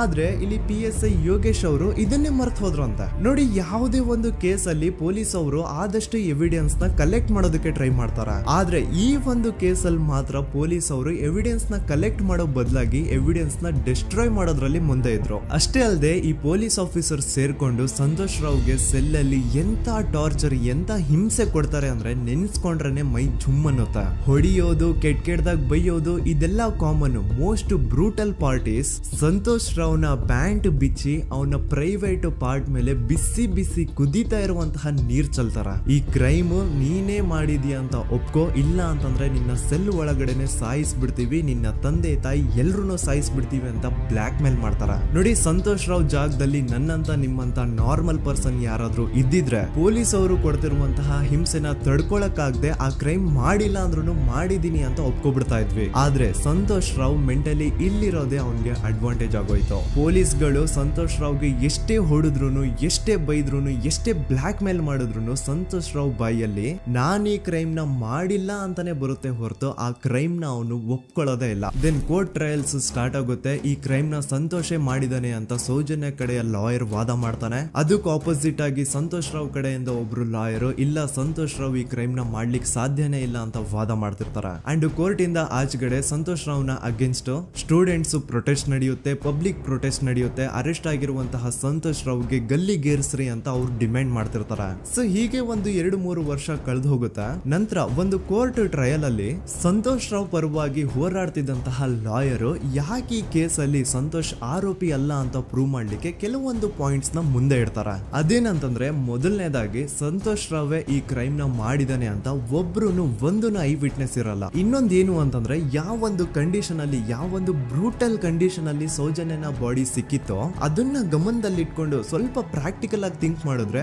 ಆ ಒಂದು ಭೀಕರ ಕ್ರೈಮ್ ನ ಒಬ್ನೇ ಮಾಡ್ಲಿಕ್ಕೆ ಸಾಧ್ಯನೇ ಇಲ್ಲ. ಇನ್ನೊಂದು ಪಾಯಿಂಟ್ ಏನು ಅಂತಂದ್ರೆ ಸೌಜನ್ಯನ ಇಂದ ಪೊಲೀಸ್ ಅವ್ರಿಗೆ ಯಾವುದೇ ಸ್ಪರ್ಮ್ ಸ್ಯಾಂಪಲ್ ಸಿಗ್ಬಾರ್ದು ಅಂತ 6 ಇಂಚು ಅಷ್ಟು ಮಣ್ಣು ಹಾಕಿರ್ತಾರ. ಸೊ ಈಗ ನೀವೇ ಹೇಳಿ, ಮೆಂಟಲಿ ಇಲ್ಲಿರುವಂತಹ ಪರ್ಸನ್ಗೆ ಇಷ್ಟೊಂದು ಬುದ್ಧಿವಂತಿಕೆ ಇರುತ್ತಾ ಅನ್ಕೊಳ್ಳಿ. ಅಷ್ಟೊಂದು ಬುದ್ಧಿವಂತಿಕೆ ಅವ್ನಿಗಿದ್ರು ಆ ಕ್ರೈಮ್ ಮಾಡಾದ್ಮೇಲೆ ಅವನ ಆ ಊರಿಂದ ಓಡ್ ಹೋಗ್ಬೋದಾಗಿತ್ತು. ಆದ್ರೆ ಮತ್ತ್ಯಾಕೆ ಅವನು ಅದೇ ಊರಲ್ಲೇ ಇರ್ತಾನೆ. ಅಂಡ್ ಸೌಜನ್ಯ ಕೊನೆಯದಾಗಿ ಪ್ರಕೃತಿ ಹಾಸ್ಪಿಟಲ್ ಮುಂದ್ಗಡೆಯಿಂದ ನಡ್ಕೊಂಡು ಹೋಗ್ತಾ ಇರ್ಬೇಕಾದ್ರೆ ಆ ಪ್ರಕೃತಿ ಹಾಸ್ಪಿಟಲ್ ನ ಸೆಕ್ಯೂರಿಟಿ ಗಾರ್ಡ್ ನೋಡ್ತಾನೆ. ಅಂಡ್ ಪ್ರಕೃತಿ ಹಾಸ್ಪಿಟಲ್ ನ ಆಚೆಗಡೆ CCTV ಕ್ಯಾಮರಾನು ಇರುತ್ತೆ. ಸಡನ್ಲಿ ಆ CCTV ಫುಟೇಜ್ ಕೂಡ ಕಾಣೆ ಆಗ್ಬಿಡುತ್ತಾ. ಇನ್ನೊಂದೇನು ಅಂತಂದ್ರೆ ಸೌಜನ್ಯನ ಮರ್ಡರ್ ಆಗಿದ್ದು ನೆಕ್ಸ್ಟ್ ದಿನಾನೇ ಪೊಲೀಸ್ ಅವರು ಆರೋಪಿನ ಹಿಡಿದ್ರು. ಸೊ ಹಾಗಿದ್ದಾಗ ಆ ಕಲೆಕ್ಟ್ ಮಾಡಿರುವಂತಹ ಸ್ಪರ್ಮ್ ಸ್ಯಾಂಪಲ್ಸ್ ನ ಲ್ಯಾಬ್ ಗೆ ಕಳಿಸಿ ಇವನೇ ಆರೋಪಿ ಅಂತ ಕನ್ಫರ್ಮ್ ಮಾಡೋ ಬದಲಾಗಿ ಯಾಕೆ ಪೊಲೀಸ್ ಅವರು ಆ ಸ್ಪರ್ಮ್ ಸ್ಯಾಂಪಲ್ಸ್ ನ ತಮ್ಮ ಹತ್ರನೇ ಇಟ್ಕೊಂಡು 12 ದಿನವರೆಗೂ ಅದಕ್ಕೆ ಫಂಗಸ್ ಹಿಡಿಯೋವರೆಗೂ ಕಾದು ಆಮೇಲೆ ಅದನ್ನ ಲ್ಯಾಬ್ ಕಳಿಸಿದ್ರು. ಅಂಡ್ ಮೇನ್ ಇಂಪಾರ್ಟೆಂಟ್ ಆಗಿ ಸಂತೋಷ್ ರಾವ್ಗೆ ಒಂದು ಗುಪ್ತ ರೋಗ ಇರುತ್ತೆ, ಅದೇ ಫಿಮೋಸಿಸ್ ಅಂತ. ಈ ಕಾಯಿಲೆ ಏನು ಅಂತ ನಾನು ಈ ವಿಡಿಯೋದಲ್ಲಿ ಡೀಟೇಲ್ಡ್ ಆಗಿ ಎಕ್ಸ್ಪ್ಲೈನ್ ಮಾಡ್ಲಿಕ್ಕೆ ಆಗಲ್ಲ. ಜಸ್ಟ್ ತಿಳ್ಕೊಳ್ಳಿ, ಈ ಒಂದು ಕಾಯಿಲೆ ಇರೋರು ಇಂಟಿಮಸಿ ಮಾಡ್ಲಿಕ್ಕೆ ಆಗಲ್ಲ. ಇನ್ ಕೇಸ್ ಮಾಡಿದ್ರು ಅವರು ಸುಖ ಅಲ್ಲ ನರಕ ಕಾಣ್ತಾರ. ಸೊ ಇಷ್ಟೆಲ್ಲ ವ್ಯಾಲಿಡ್ ಪಾಯಿಂಟ್ಸ್, ಇಷ್ಟೆಲ್ಲ ಫ್ಯಾಕ್ಟ್ಸ್ ಕಣ್ ಮುಂದೆ ಇರ್ಬೇಕಾದ್ರೆ ಸ್ಟಿಲ್ ಪೊಲೀಸ್ ಅವರು ಯಾಕೆ ಈ ಕ್ರೈಮ್ ನ ಸಂತೋಷ್ ರಾವ್ ಮಾಡಿದಾನೆ ಅಂತ ಇವನ್ ಹಿಂದೆ ಬಿದ್ದಿದ್ದಾರೆ. ಯಾಕೆ ಅವರು ಈ ಕ್ರೈಮ್ ಇವನ್ ಬಿಟ್ರೆ ಬೇರೆ ಯಾರಾದ್ರೂ ಮಾಡಿರ್ಬೋದಲ್ಲ ಅಂತ ಆ ಆಂಗಲ್ ಅಲ್ಲಿ ಇನ್ವೆಸ್ಟಿಗೇಷನ್ ಮಾಡ್ತಿಲ್ವಲ್ಲ ಅಂತ ಪೊಲೀಸ್ ಅವರ ಇನ್ವೆಸ್ಟಿಗೇಷನ್ ಮೇಲೆ ಈಗ ಕ್ವಶನ್ ಬರುತ್ತೆ. So after hearing all of this ಎಲ್ಲರಿಗೂ ಈಗ ಪೊಲೀಸ್ ಅವರ ಇನ್ವೆಸ್ಟಿಗೇಷನ್ ಇನ್ವೆಸ್ಟಿಗೇಷನ್ ಮೇಲೆ ಡೌಟ್ ಬರುತ್ತೆ. ಅಂಡ್ ಈವನ್ ಸೌಜನ್ಯ ಅವ್ರ ಮನೆಯವರು ಕೂಡ ನಿಜವಾದ ಆರೋಪಿ ಸಂತೋಷ್ ಅಲ್ಲ ಅಂತ ತಮ್ಮ ಅಭಿಪ್ರಾಯನ ವ್ಯಕ್ತಪಡಿಸ್ತಾರೆ. ಆಗ ಅಲ್ಲಿವರೆಗೂ ಸಂತೋಷ್ ರಾವ್ನ ಗಲ್ಲಿಗೇರಿಸಿ ಅಂತ ಏನು student protest and public protest ಎಲ್ಲ ನಡೀತಾ ಇತ್ತು, ಈಗ ಅದೆಲ್ಲ ನಿಂತ್ ಹೋಗಿ ಎಲ್ಲಾ ಹೇಟ್ ರೇಡ್ ಪೊಲೀಸ್ ಅವ್ರ ಕಡೆಗೆ ಹೋಗುತ್ತೆ. ಪೊಲೀಸ್ ಅವರು ಈ ಕೇಸಲ್ಲಿ ಕರಪ್ಟ್ ಆಗಿದ್ದಾರೆ, ಪೊಲೀಸ್ ಅವರೇ ಸತ್ಯ ಮುಚ್ಚಿಡ್ಲಿಕ್ಕೆ ಟ್ರೈ ಮಾಡ್ತಿದ್ದಾರೆ. ಹಾಗಾಗಿ ಈ ಕೇಸ್ನ ಇನ್ಮುಂದೆ ಪೊಲೀಸ್ ಅವರಲ್ಲದೆ ಸಿಬಿಐ ಅವರು ಇನ್ವೆಸ್ಟಿಗೇಷನ್ ಮಾಡಬೇಕು, ಈ ಕೇಸ್ನ ಸಿಬಿಐಗೆ ಒಪ್ಸಿ ಅಂತ ಅಗೇನ್ ಪ್ರೊಟೆಸ್ಟ್ ಗಳು ಸ್ಟಾರ್ಟ್ ಆಗ್ತವೆ. ಸೊ ಧರ್ಮಸ್ಥಳದಲ್ಲಿ ಇಷ್ಟೊಂದು ಹೋರಾಟಗಳಾಗ್ತಿದಾವೆ, ಒಬ್ಳು ಹುಡುಗಿ ಜೊತೆ ಇಷ್ಟೊಂದು ಅನ್ಯಾಯ ಆಗಿದೆ, ಆದ್ರೂ ಸಹ ಧರ್ಮಾಧಿಕಾರಿ ಏನು ಮಾತೇ ಆಡ್ತಿಲ್ವಲ್ಲ ಈ ಹುಡುಗಿ ಬಗ್ಗೆ ಅಂತ ಜನರು ಪ್ರಶ್ನೆ ಮಾಡಿದಾಗ ಆಗ ಧರ್ಮಾಧಿಕಾರಿನೂ ಜನರು ಮುಂದೆ ಬಂದ್ಬಿಟ್ಟು ಈ ಕೇಸ್ನ ಸಿಬಿಐಗೆ ಒಪ್ಸಿ ಅಂತ ಹೋರಾಟ ಮಾಡ್ತಾರ. ನಂತರ ಈ ಒಂದು ಕೇಸು ಪೊಲೀಸ್ ಅವರಿಂದ ಸಿಬಿಐ ಕೈಗೆ ಹೋಗುತ್ತೆ. ಸಿಬಿಐ ಕೈಗೆ ಹೋಗಿದ ತಕ್ಷಣ ಇಲ್ಲೇನು ಸತ್ಯ ಹೊರಗೆ ಬಂದಿಲ್ಲ. ಆ ಸಿಬಿಐ ಅವರು 3-4 ವರ್ಷ ಟೈಮ್ ತಗೊಂಡು ಮತ್ತೆ ಈ ಒಂದು ಕೇಸ್ನ ಇನ್ವೆಸ್ಟಿಗೇಷನ್ ಮಾಡ್ತಾರೆ. ಆದ್ರೆ ಅಲ್ಲೇನು ಇನ್ವೆಸ್ಟಿಗೇಷನ್ ಮಾಡ್ಲಿಕ್ಕೆ ಉಳ್ದೇ ಇರಲ್ಲ. ಆ ಪೊಲೀಸ್ ಅವರು ಅವ್ರ ಕೈಯಲ್ಲಿ ಈ ಕೇಸು ಇದ್ದಷ್ಟು ದಿನ ಎಷ್ಟಾಗುತ್ತೋ ಅಷ್ಟು ಎವಿಡೆನ್ಸ್ ನ ಡಿಸ್ಟ್ರಾಯ್ ಮಾಡ್ಬಿಟ್ಟಿರ್ತಾರ. ಸೊ ಹಾಗಾಗಿ ಅಲ್ಲಿ ಸಿಬಿಐ ಅವ್ರಿಗೆ ಇನ್ವೆಸ್ಟಿಗೇಷನ್ ಮಾಡ್ಲಿಕ್ಕೆ ಏನ್ ಉಳ್ದೇ ಇರಲ್ಲ. ಆದ್ರೂ ಸ್ಟಿಲ್ ಅವರು 3-4 ಇಯರ್ಸ್ ಟೈಮ್ ತಗೊಂಡು ನಂತರ ಫೈನಲಿ ಒಂದು ರಿಪೋರ್ಟ್ ನ ಕೋರ್ಟ್ ಗೆ ಸಬ್ಮಿಟ್ ಮಾಡ್ತಾರೆ. ಅಂಡ್ ಸಿಬಿಐ ಅವರು ಕೋರ್ಟ್ ಗೆ ಸಬ್ಮಿಟ್ ಮಾಡಿರುವಂತಹ ಆ ಒಂದು ರಿಪೋರ್ಟ್ ಅಲ್ಲಿ ಏನಿತ್ತು ಅಂದ್ರೆ ಸಿಬಿಐ ಇನ್ವೆಸ್ಟಿಗೇಷನ್ ಕನ್ಫರ್ಮ್ಸ್ ದಟ್ ಈ ಒಂದು ಕ್ರೈಮ್ ನ ಸಂತೋಷ್ ರಾವ್ ಮಾಡಿದಾನೆ ಅಂತ. ಆದ್ರೆ ಐರಾನಿ ಈಸ್ ಇದೇ ಒಂದು ರಿಪೋರ್ಟ್ ಅಲ್ಲಿ ಇವ್ರು ಏನ್ ಹೇಳ್ತಾರೆ ಅಂದ್ರೆ ಅವ್ರಿಗೆ ಯಾವುದೇ ತರ ಎವಿಡೆನ್ಸ್ ಸಿಕ್ಕಿಲ್ಲ ಅಂತ. ಯಾಕಂದ್ರೆ ಈ ಸೌಜನ್ಯ ಕೇಸು ಪೊಲೀಸ್ ಅವ್ರ ಕೈಯಲ್ಲಿ ಇದ್ದಾಗ ಪೊಲೀಸ್ ಅವರು ತಮ್ಮ ನಿರ್ಲಕ್ಷ್ಯದಿಂದ ಎಲ್ಲಾ ಎವಿಡೆನ್ಸ್ ನ ಕಳ್ಕೊಂಡ್ಬಿಟ್ಟಿರ್ತಾರೆ. ಅಂತದ್ರಲ್ಲಿ ಯಾವ ಒಂದು ಆಧಾರದ ಮೇಲೆ ಇವರು ಸಂತೋಷ್ ರಾವ್ ಈ ಕ್ರೈಮ್ ನ ಮಾಡಿದ್ದಾರೆ ಅಂತ ಕ್ವಶನ್ ಮಾಡಿದಾಗ ಸಿಬಿಐ ಅವ್ರ ಕಡೆಯಿಂದ ನೋ ಆನ್ಸರ್. ನೋಡಿ, ಮೊದ್ಲು ಈ ಒಂದು ಕೇಸ್ ನ ಪೊಲೀಸ್ ಅವರು ಇನ್ವೆಸ್ಟಿಗೇಷನ್ ಮಾಡಿ ನಂತರ ಈ ಒಂದು ಕೇಸು ಸಿಬಿಐ ಅವ್ರ ಕೈಗೆ ಹೋಗಿ ಅವರು 3-4 ವರ್ಷ ಟೈಮ್ ತಗೊಂಡು ಇನ್ವೆಸ್ಟಿಗೇಷನ್ ಮಾಡಿ ದೆನ್ ಫೈನಲ್ ರಿಪೋರ್ಟ್ ನ ಕೋರ್ಟ್ ಗೆ ಸಬ್ಮಿಟ್ ಮಾಡೋಷ್ಟ್ರಲ್ಲಿ ಸುಮಾರು 5-6 ವರ್ಷ ಕಳೆದು ಹೋಗಿರುತ್ತೆ. ಅಂಡ್ ಸ್ಟಿಲ್ ಈ ಒಂದು ಕೇಸಲ್ಲಿ ಏನೂ ಕನ್ಕ್ಲೂಷನ್ ಸಿಕ್ಕಿರಲ್ಲ. ಎವ್ರಿ ಇಯರ್ ಸೌಜನ್ಯನ ಬರ್ತ್ಡೇ ಇದ್ದಾಗ ಅಥವಾ ತಿಥಿ ಇದ್ದಾಗ ಅವಳನ್ನ ನೆನೆಸ್ಕೊಂಡು ಅವಳ ಹೆಸರಲ್ಲಿ public protest and student protest ನಡೀತಾನೆ ಇರ್ತವೆ. ಸೊ ಒಂದು ದಿನ ಈ ಒಂದು ಪ್ರೊಟೆಸ್ಟ್ ಗಳ ನ್ಯೂಸ್ ಗಿರೀಶ್ ಮುಟ್ಟಣ್ಣನವರ ಗಮನಕ್ಕೆ ಬರುತ್ತೆ. ಯಾರು ಈ ಗಿರೀಶ್ ಮುಟ್ಟಣ್ಣನವರ ಅಂದ್ರೆ ಇವರು very honest X police man. ನೀವು ನಂಬಲ್ಲ, ಇವ್ರು ಪೊಲೀಸ್ ಆಫೀಸರ್ ಇದ್ದಾಗ ಪಬ್ಲಿಕ್ ಅಲ್ಲಿ ಒಬ್ಬ MLA ಹೊಡೆದಿರ್ತಾರ. ಅಷ್ಟೇ ಅಲ್ಲ, ಪೊಲೀಸ್ ಡಿಪಾರ್ಟ್ಮೆಂಟ್ ಅಲ್ಲಿ ಕರಪ್ಷನ್ ಇದೆ, ಕರಪ್ಷನ್ ಇದ್ದಿದ್ ಕಡೆ ನಾನ್ ಇರಲ್ಲ ಅಂತ ಹೇಳ್ಬಿಟ್ಟು ತಮ್ಮ ಪೊಲೀಸ್ ಡ್ಯೂಟಿನ ಬಿಟ್ಬಿಟ್ಟು ಈಗ ಸಮಾಜದಲ್ಲಿ ಏನೇ ಅನ್ಯಾಯ ಆಗಿದ್ರು ಅದ್ರ ಅಗೇನ್ಸ್ಟ್ ವಾಯ್ಸ್ ರೈಸ್ ಮಾಡ್ತಿದಾರೆ. ಸೊ ಈ ಗಿರೀಶ್ ಮುಟ್ಟಣ್ಣನವರಿಗೆ ಸೌಜನ್ಯ ಕೇಸ್ ಬಗ್ಗೆ ಗೊತ್ತಾದಾಗ ಅವ್ರಿಗೆ ಈ ಕೇಸು ತುಂಬಾನೇ ಕಾಡುತ್ತೆ. ಅಲ್ಲ, ಇಷ್ಟೊಂದು ವರ್ಷಗಳಾಗೋಯ್ತು ಆ ಹುಡುಗಿ ಜೊತೆ ಅನ್ಯಾಯ ಆಗಿ, ಸ್ಟಿಲ್ ಈ ಒಂದು ಕೇಸ್ ನ ಕನ್ಕ್ಲೂಷನ್ ಸಿಕ್ತಿಲ್ವಲ್ಲ, ಏನ್ ನಡೀತಿದೆ ಧರ್ಮಸ್ಥಳದಲ್ಲಿ ಅರ್ಥ ಆಗ್ತಿಲ್ವಲ್ಲ ಅಂತ ಈ ಗಿರೀಶ್ ಅವರು ತಮ್ಮ ಹಳೆ ಪೊಲೀಸ್ ಕಾಂಟ್ಯಾಕ್ಟ್ಸ್ ನ ಯೂಸ್ ಮಾಡ್ಕೊಂಡು ಆ ಸೌಜನ್ಯ ಕೇಸ್ ಫೈಲ್ ನ ಒಂದು ಕಾಪಿನ ತಮ್ಮ ಹತ್ರ ತರಿಸ್ಕೋತಾರ. ಆ ಒಂದು ಕೇಸ್ ಫೈಲ್ ಅಲ್ಲಿ ಸೌಜನ್ಯ ಬಗ್ಗೆ ಅಷ್ಟೇ ಅಲ್ಲದೆ ಸಂತೋಷ್ ರಾವ್ ಬಗ್ಗೆನೂ ಇನ್ಫಾರ್ಮೇಶನ್ ಇರುತ್ತೆ. ಅಂಡ್ ಗಿರೀಶ್ ಅವರು ಸಂತೋಷ್ ಬಗ್ಗೆ ಇರುವಂತಹ ಇನ್ಫಾರ್ಮೇಶನ್ ನೋಡ್ತಾ ಇರ್ಬೇಕಾದ್ರೆ ಅವರು ಒಂದು ವಿಷಯನ ನೋಟಿಸ್ ಮಾಡ್ತಾರ. ಅದೇನಂತಂದ್ರೆ ಪೊಲೀಸ್ ಅವರು ಸಂತೋಷ್ ರಾವ್ನ ಬರೀ ಸೌಜನ್ಯ ಕೇಸಲ್ಲಿ ಒಂದೇ ಫಿಟ್ ಮಾಡಿರಲ್ಲ, ಸೌಜನ್ಯ ಸಾಯೋಕ್ಕಿಂತ 20 ದಿನ ಹಿಂದೆ ಧರ್ಮಸ್ಥಳದಲ್ಲೇ ನಡೆದಿರುವಂತಹ ಒಂದು ಕ್ರೈಮ್ ಅಲ್ಲಿನೂ ಸಹ ಸಂತೋಷ್ ರಾವೇ ಆರೋಪಿ ಅಂತ ಮೆನ್ಷನ್ ಮಾಡಿರ್ತಾರ. ಸೊ ಸೌಜನ್ಯ ಕೇಸ್ ಬಿಟ್ಟು ಆ ಇನ್ನೊಂದು ಕೇಸ್ ಯಾವುದು, ಅದಕ್ಕೂ ಸಂತೋಷ್ಗೂ ಏನ್ ಸಂಬಂಧ, ಅದ್ರಲ್ಲಿ ಯಾಕೆ ಸಂತೋಷ್ನ ಪೊಲೀಸ್ ಅವರು ಫಿಟ್ ಮಾಡಿದ್ರು ಅಂತ ಪ್ರತಿಯೊಂದು ಹೇಳ್ತೀನಿ. ಆದ್ರೆ ನಾನಿಲ್ಲಿ ಯಾರ್ದೂ ರಿಯಲ್ ನೇಮ್ಸ್ ನ ಬಳಸಲ್ಲ. ಯಾಕಂದ್ರೆ ಮುಂದೆ ಕೇಸಲ್ಲಿ ತುಂಬಾ ದೊಡ್ಡ ಪವರ್ಫುಲ್ ವ್ಯಕ್ತಿಗಳ ಹೆಸರುಗಳು ಬರ್ತವೆ. ಅಂಡ್ ನನ್ ವಿಡಿಯೋ ಯೂಟ್ಯೂಬ್ ಇಂದ ಡಿಲೀಟ್ ಆಗೋದು ನನ್ಗೆ ಇಷ್ಟ ಇಲ್ಲ. ಹಾಗಾಗಿ ನಾನಿಲ್ಲಿ ಯಾರ್ದು ರಿಯಲ್ ನೇಮ್ಸ್ ನ ಬಳಸ್ತಿಲ್ಲ. ಬಟ್ ಯಾರ ಬಗ್ಗೆ ಹೇಳ್ತಿದ್ದೀನಿ ಅಂತ ಒಂದ್ ಸ್ವಲ್ಪ ನೀವೇ ಅರ್ಥ ಮಾಡ್ಕೊಳ್ಳಿ. ನೋಡಿ, ಧರ್ಮಸ್ಥಳದಲ್ಲಿ ಮಾಫಿಯಾ ಕೈಂಡ್ ಆಫ್ ನಡೆಸ್ತಿರುವಂತಹ ಒಂದು ವೆರಿ ಪವರ್ಫುಲ್ ಗೌಡ್ರು ಕುಟುಂಬ ಇದೆ. ಇವ್ರ ಹತ್ರ ಬೇಜನ್ ಆಸ್ತಿ, ಬೇಜನ್ ದುಡ್ಡು, ಬೇಜನ್ ಪವರ್, ಬೇಜನ್ ಇನ್ಫ್ಲೂಯೆನ್ಸ್ ಎಲ್ಲಾನು ಇದೆ. ಆ ಊರಲ್ಲಿ ಈ ಗೌಡ್ರು ಕುಟುಂಬದ್ದು ಎಷ್ಟೊಂದು ಕಂಟ್ರೋಲ್ ಇದೆ ಅಂತಂದ್ರೆ ಅವ್ರನ್ನ ಎದುರು ಹಾಕೊಳ್ಳೋರೆ ಯಾರು ಇಲ್ಲ. ಅಂಡ್ ಈ ಒಂದು ಗೌಡ್ರು ಕುಟುಂಬ ಒಂದು ಪ್ರೈವೇಟ್ ಟ್ರಸ್ಟ್ ಹೆಸರಲ್ಲಿ ಒಂದು ವೆರಿ ಪಾಪ್ಯುಲರ್ ದೇವಸ್ಥಾನನ ಸುಮಾರು ವರ್ಷಗಳಿಂದ ತಲೆ ಮಾರುಗಳಿಂದನೂ ನಡ್ಸ್ಕೊಂಡ್ ಬಂದಿರ್ತಾರ. ಅದೇ ಒಂದು ದೇವಸ್ಥಾನದಲ್ಲಿ 60 ವರ್ಷ ವಯಸ್ಸಾಗಿರುವಂತಹ ನಾರಾಯಣ ಅನ್ನೋ ಒಬ್ಬ ವ್ಯಕ್ತಿ ಮಾವುತನಾಗಿ ಕೆಲಸ ಮಾಡ್ತಿರ್ತಾನೆ. ನಾರಾಯಣ ಅವ್ರ ತಂದೆನೂ ಅದೇ ದೇವಸ್ಥಾನದಲ್ಲಿ ಮಾವುತಾಗಿ ಕೆಲಸ ಮಾಡ್ತಾ ಇದ್ರು, ಅವ್ರ ತಂದೆನೂ ಅದೇ ದೇವಸ್ಥಾನದಲ್ಲಿ ಮಾವುತಾಗಿ ಕೆಲಸ ಮಾಡ್ತಾ ಇದ್ರು. ಸೊ ಹೀಗೆ ತಲೆ ಮಾರುಗಳಿಂದ ಮಾವುತ ಆಗಿನೇ ನಾರಾಯಣನ ಕುಟುಂಬ ಆ ಒಂದು ದೇವಸ್ಥಾನದಲ್ಲಿ ಕೆಲಸ ಮಾಡ್ತಾ ಇರುತ್ತೆ. ಸೊ ಒಮ್ಮೆ ತುಂಬಾ ವರ್ಷಗಳ ಹಿಂದೆ ನಾರಾಯಣ ಅವ್ರ ತಂದೆ ಆ ದೇವಸ್ಥಾನದಲ್ಲಿ ಮಾವುತಾಗಿ ಕೆಲಸ ಮಾಡ್ತಾ ಇರ್ಬೇಕಾದ್ರೆ ಆಗಿನ ದೇವಸ್ಥಾನದ ಧರ್ಮಾಧಿಕಾರಿ ಆ ಮಾವುತನ ಕೆಲ್ಸದ ಮೇಲೆ ಇರುವಂತಹ ನಿಷ್ಠೆ, ಅವನ ನಿಯತ್ತು ಅಂಡ್ ತಲೆಮಾರುಗಳಿಂದ ಅವರು ದೇವಸ್ಥಾನಕ್ಕೆ ಸಲ್ಲಿಸ್ತಿರುವಂತಹ ಸೇವೆನ ಮೆಚ್ಚಿ ಆ ಧರ್ಮಾಧಿಕಾರಿ ಆ ನಾರಾಯಣ ಅವ್ರ ತಂದೆ ಆ ಮಾವುತನಿಗೆ ಒಂದು ಜಮೀನ ಕೊಡ್ತಾರೆ ಆಸ್ ಎ ಗಿಫ್ಟ್ ಆಗಿ. ಸೊ ಈಗ ಫ್ಲಾಶ್ ಬ್ಯಾಕ್ ಇಂದ ಒಂದ್ ಸ್ವಲ್ಪ ಮುಂದೆ ಬರುವ 2010-11ರಲ್ಲಿ ಯಾವೊಂದು ಜಮೀನ ಆಗಿನ ಧರ್ಮಾಧಿಕಾರಿ ನಾರಾಯಣ ಅವ್ರ ತಂದೆಗೆ ಆಸ್ ಎ ಗಿಫ್ಟ್ ಆಗಿ ಕೊಟ್ಟಿದ್ರು, ಈಗ ನಾರಾಯಣ ಅವ್ರ ತಂದೆ ಸತ್ ಹೋಗಿ ಆ ಒಂದು ಜಮೀನು ನಾರಾಯಣ ಹೆಸರಿಗೆ ಆಗಿರುತ್ತೆ. ಅಂಡ್ ಆಗಷ್ಟೇ ಗೊತ್ತಾಗುತ್ತೆ ಆ ಜಮೀನ ವೆರಿ ಆಪೋಸಿಟ್ ಒಂದು ದೊಡ್ಡ ಹೈವೇ ಬರ್ತಿದೆ ಅಂಡ್ ಅದರಿಂದ ಜಮೀನ ರೇಟು 10 ಪಟ್ಟು ಜಾಸ್ತಿ ಆಗುತ್ತೆ ಅಂತ. ಸೊ ಈ ವಿಷಯ ಗೊತ್ತಾಗಿ ನೋಡಿ ದಾನ ಮಾಡದಂತಹ ಧರ್ಮಾಧಿಕಾರಿ ಅಂತೂ ಸತ್ ಹೋದ್ರು, ಆದ್ರೆ ಅವ್ರ ಮುಂದಿನ ಪೀಳಿಗೆ ಅವ್ರಿಗೆ ಈ ಜಮೀನ್ ಮೇಲೆ ಕಣ್ಬಿದ್ದು ನಾರಾಯಣ ಅವ್ರ ಹತ್ರ ಆ ಜಾಗನ ವಾಪಸ್ ಕೇಳ್ತಾರ. ಆದ್ರೆ ನಾರಾಯಣ ಕೊಡಲ್ಲ. ಇಲ್ಲ ನಾನ್ ಯಾಕೆ ಕೊಡ್ಲಿ, ನಮ್ ತಂದೆಯಿಂದ ಸಿಕ್ಕಿರುವಂತಹ ಜಮೀನ್ ಇದು, ನಮ್ ತಂದೆಯ ಕೊನೆ ಗುರುತು ಇದು ನನ್ನ ಹತ್ರ ಇರೋದು, ಸೊ ಇದನ್ನ ನಾನ್ ಯಾವುದೇ ಕಾರಣಕ್ಕೂ ಬಿಟ್ಕೊಡಲ್ಲ ಅಂತ ಆ ಗೌಡ್ರು ಕುಟುಂಬನ ನಾರಾಯಣ ಎದುರು ಹಾಕೋತಾರ. ಆಗ ಗೌಡ್ರು ಕುಟುಂಬದವ್ರಿಗೆ ಕೋಪ ಬಂದು ಅವ್ರೇನ್ ಮಾಡ್ತಾರೆ ಅಂದ್ರೆ ನಾರಾಯಣ ಮನೆಗೆ ನೀರಿನ ಸಪ್ಲೈ ಇರುತ್ತಲ್ವಾ ಅದನ್ನ ಬಂದ್ ಮಾಡ್ತಾರ, ಎಲೆಕ್ಟ್ರಿಸಿಟಿ ಸಪ್ಲೈನು ಕಟ್ ಆಫ್ ಮಾಡ್ತಾರ, ಊರಲ್ಲಿರುವಂತಹ ಎಲ್ಲಾ ಚರಂಡಿಗಳನ್ನ ಕ್ಲೀನ್ ಮಾಡಿ ಆ ಕಸ ಏನಿರುತ್ತೋ ಅದನ್ನ ತಂದು ನಾರಾಯಣ ಮನೆ ಮುಂದೆ ಹಾಕ್ತಾರ. ಇಷ್ಟೇ ಅಲ್ಲ, ನಾರಾಯಣ ಅವ್ರ ಹೆಂಡತಿ ಮಕ್ಕಳು ಎಲ್ಲಾದ್ರೂ ಆಚೆ ಹೋಗ್ತಾ ಬರ್ತಾ ಇದ್ರೆ ಅವ್ರನ್ನ ಕೆಟ್ಟದಾಗ ಬೈಯೋದು, ಹೊಡ್ಕೊಳ್ಳೋದು, ಬಡ್ಕೊಳ್ಳೋದೆಲ್ಲ ಮಾಡ್ತಿರ್ತಾರ. ಇಷ್ಟೆಲ್ಲ ಆಗ್ತಾ ಇದ್ರು ಸ್ಟಿಲ್ ನಾರಾಯಣ ಮಾತ್ರ ಆ ಜಾಗನ ಬಿಟ್ಕೊಡಲ್ಲ. ಆ ಜಾಗದಗೋಸ್ಕರ ನೀನ್ ಬೇಕಿದ್ರೆ ಇದನ್ನೆಲ್ಲ ಸಹಿಸ್ಕೊಂಡಿರಪ್ಪ, ನಮ್ ಕೈಲಂತೂ ಆಗಲ್ಲ ಅಂತ ನಾರಾಯಣನ ಹೆಂಡತಿ ಮಕ್ಕಳು ಅವನ್ನ ಬಿಟ್ಟು ಬೇರೆ ಊರಿಗೆ ಹೋಗ್ಬಿಡ್ತಾರ. ಈಗ ಮನೆಯಲ್ಲಿ ನಾರಾಯಣ ಅಂಡ್ 45 ವರ್ಷ ವಯಸ್ಸಿರುವಂತಹ ನಾರಾಯಣ ಅವ್ರ ತಂಗಿ ಯಮುನಾ ಅವ್ರು ಮಾತ್ರ ಇಬ್ರೇ ಇರ್ತಾ ಇದ್ರು.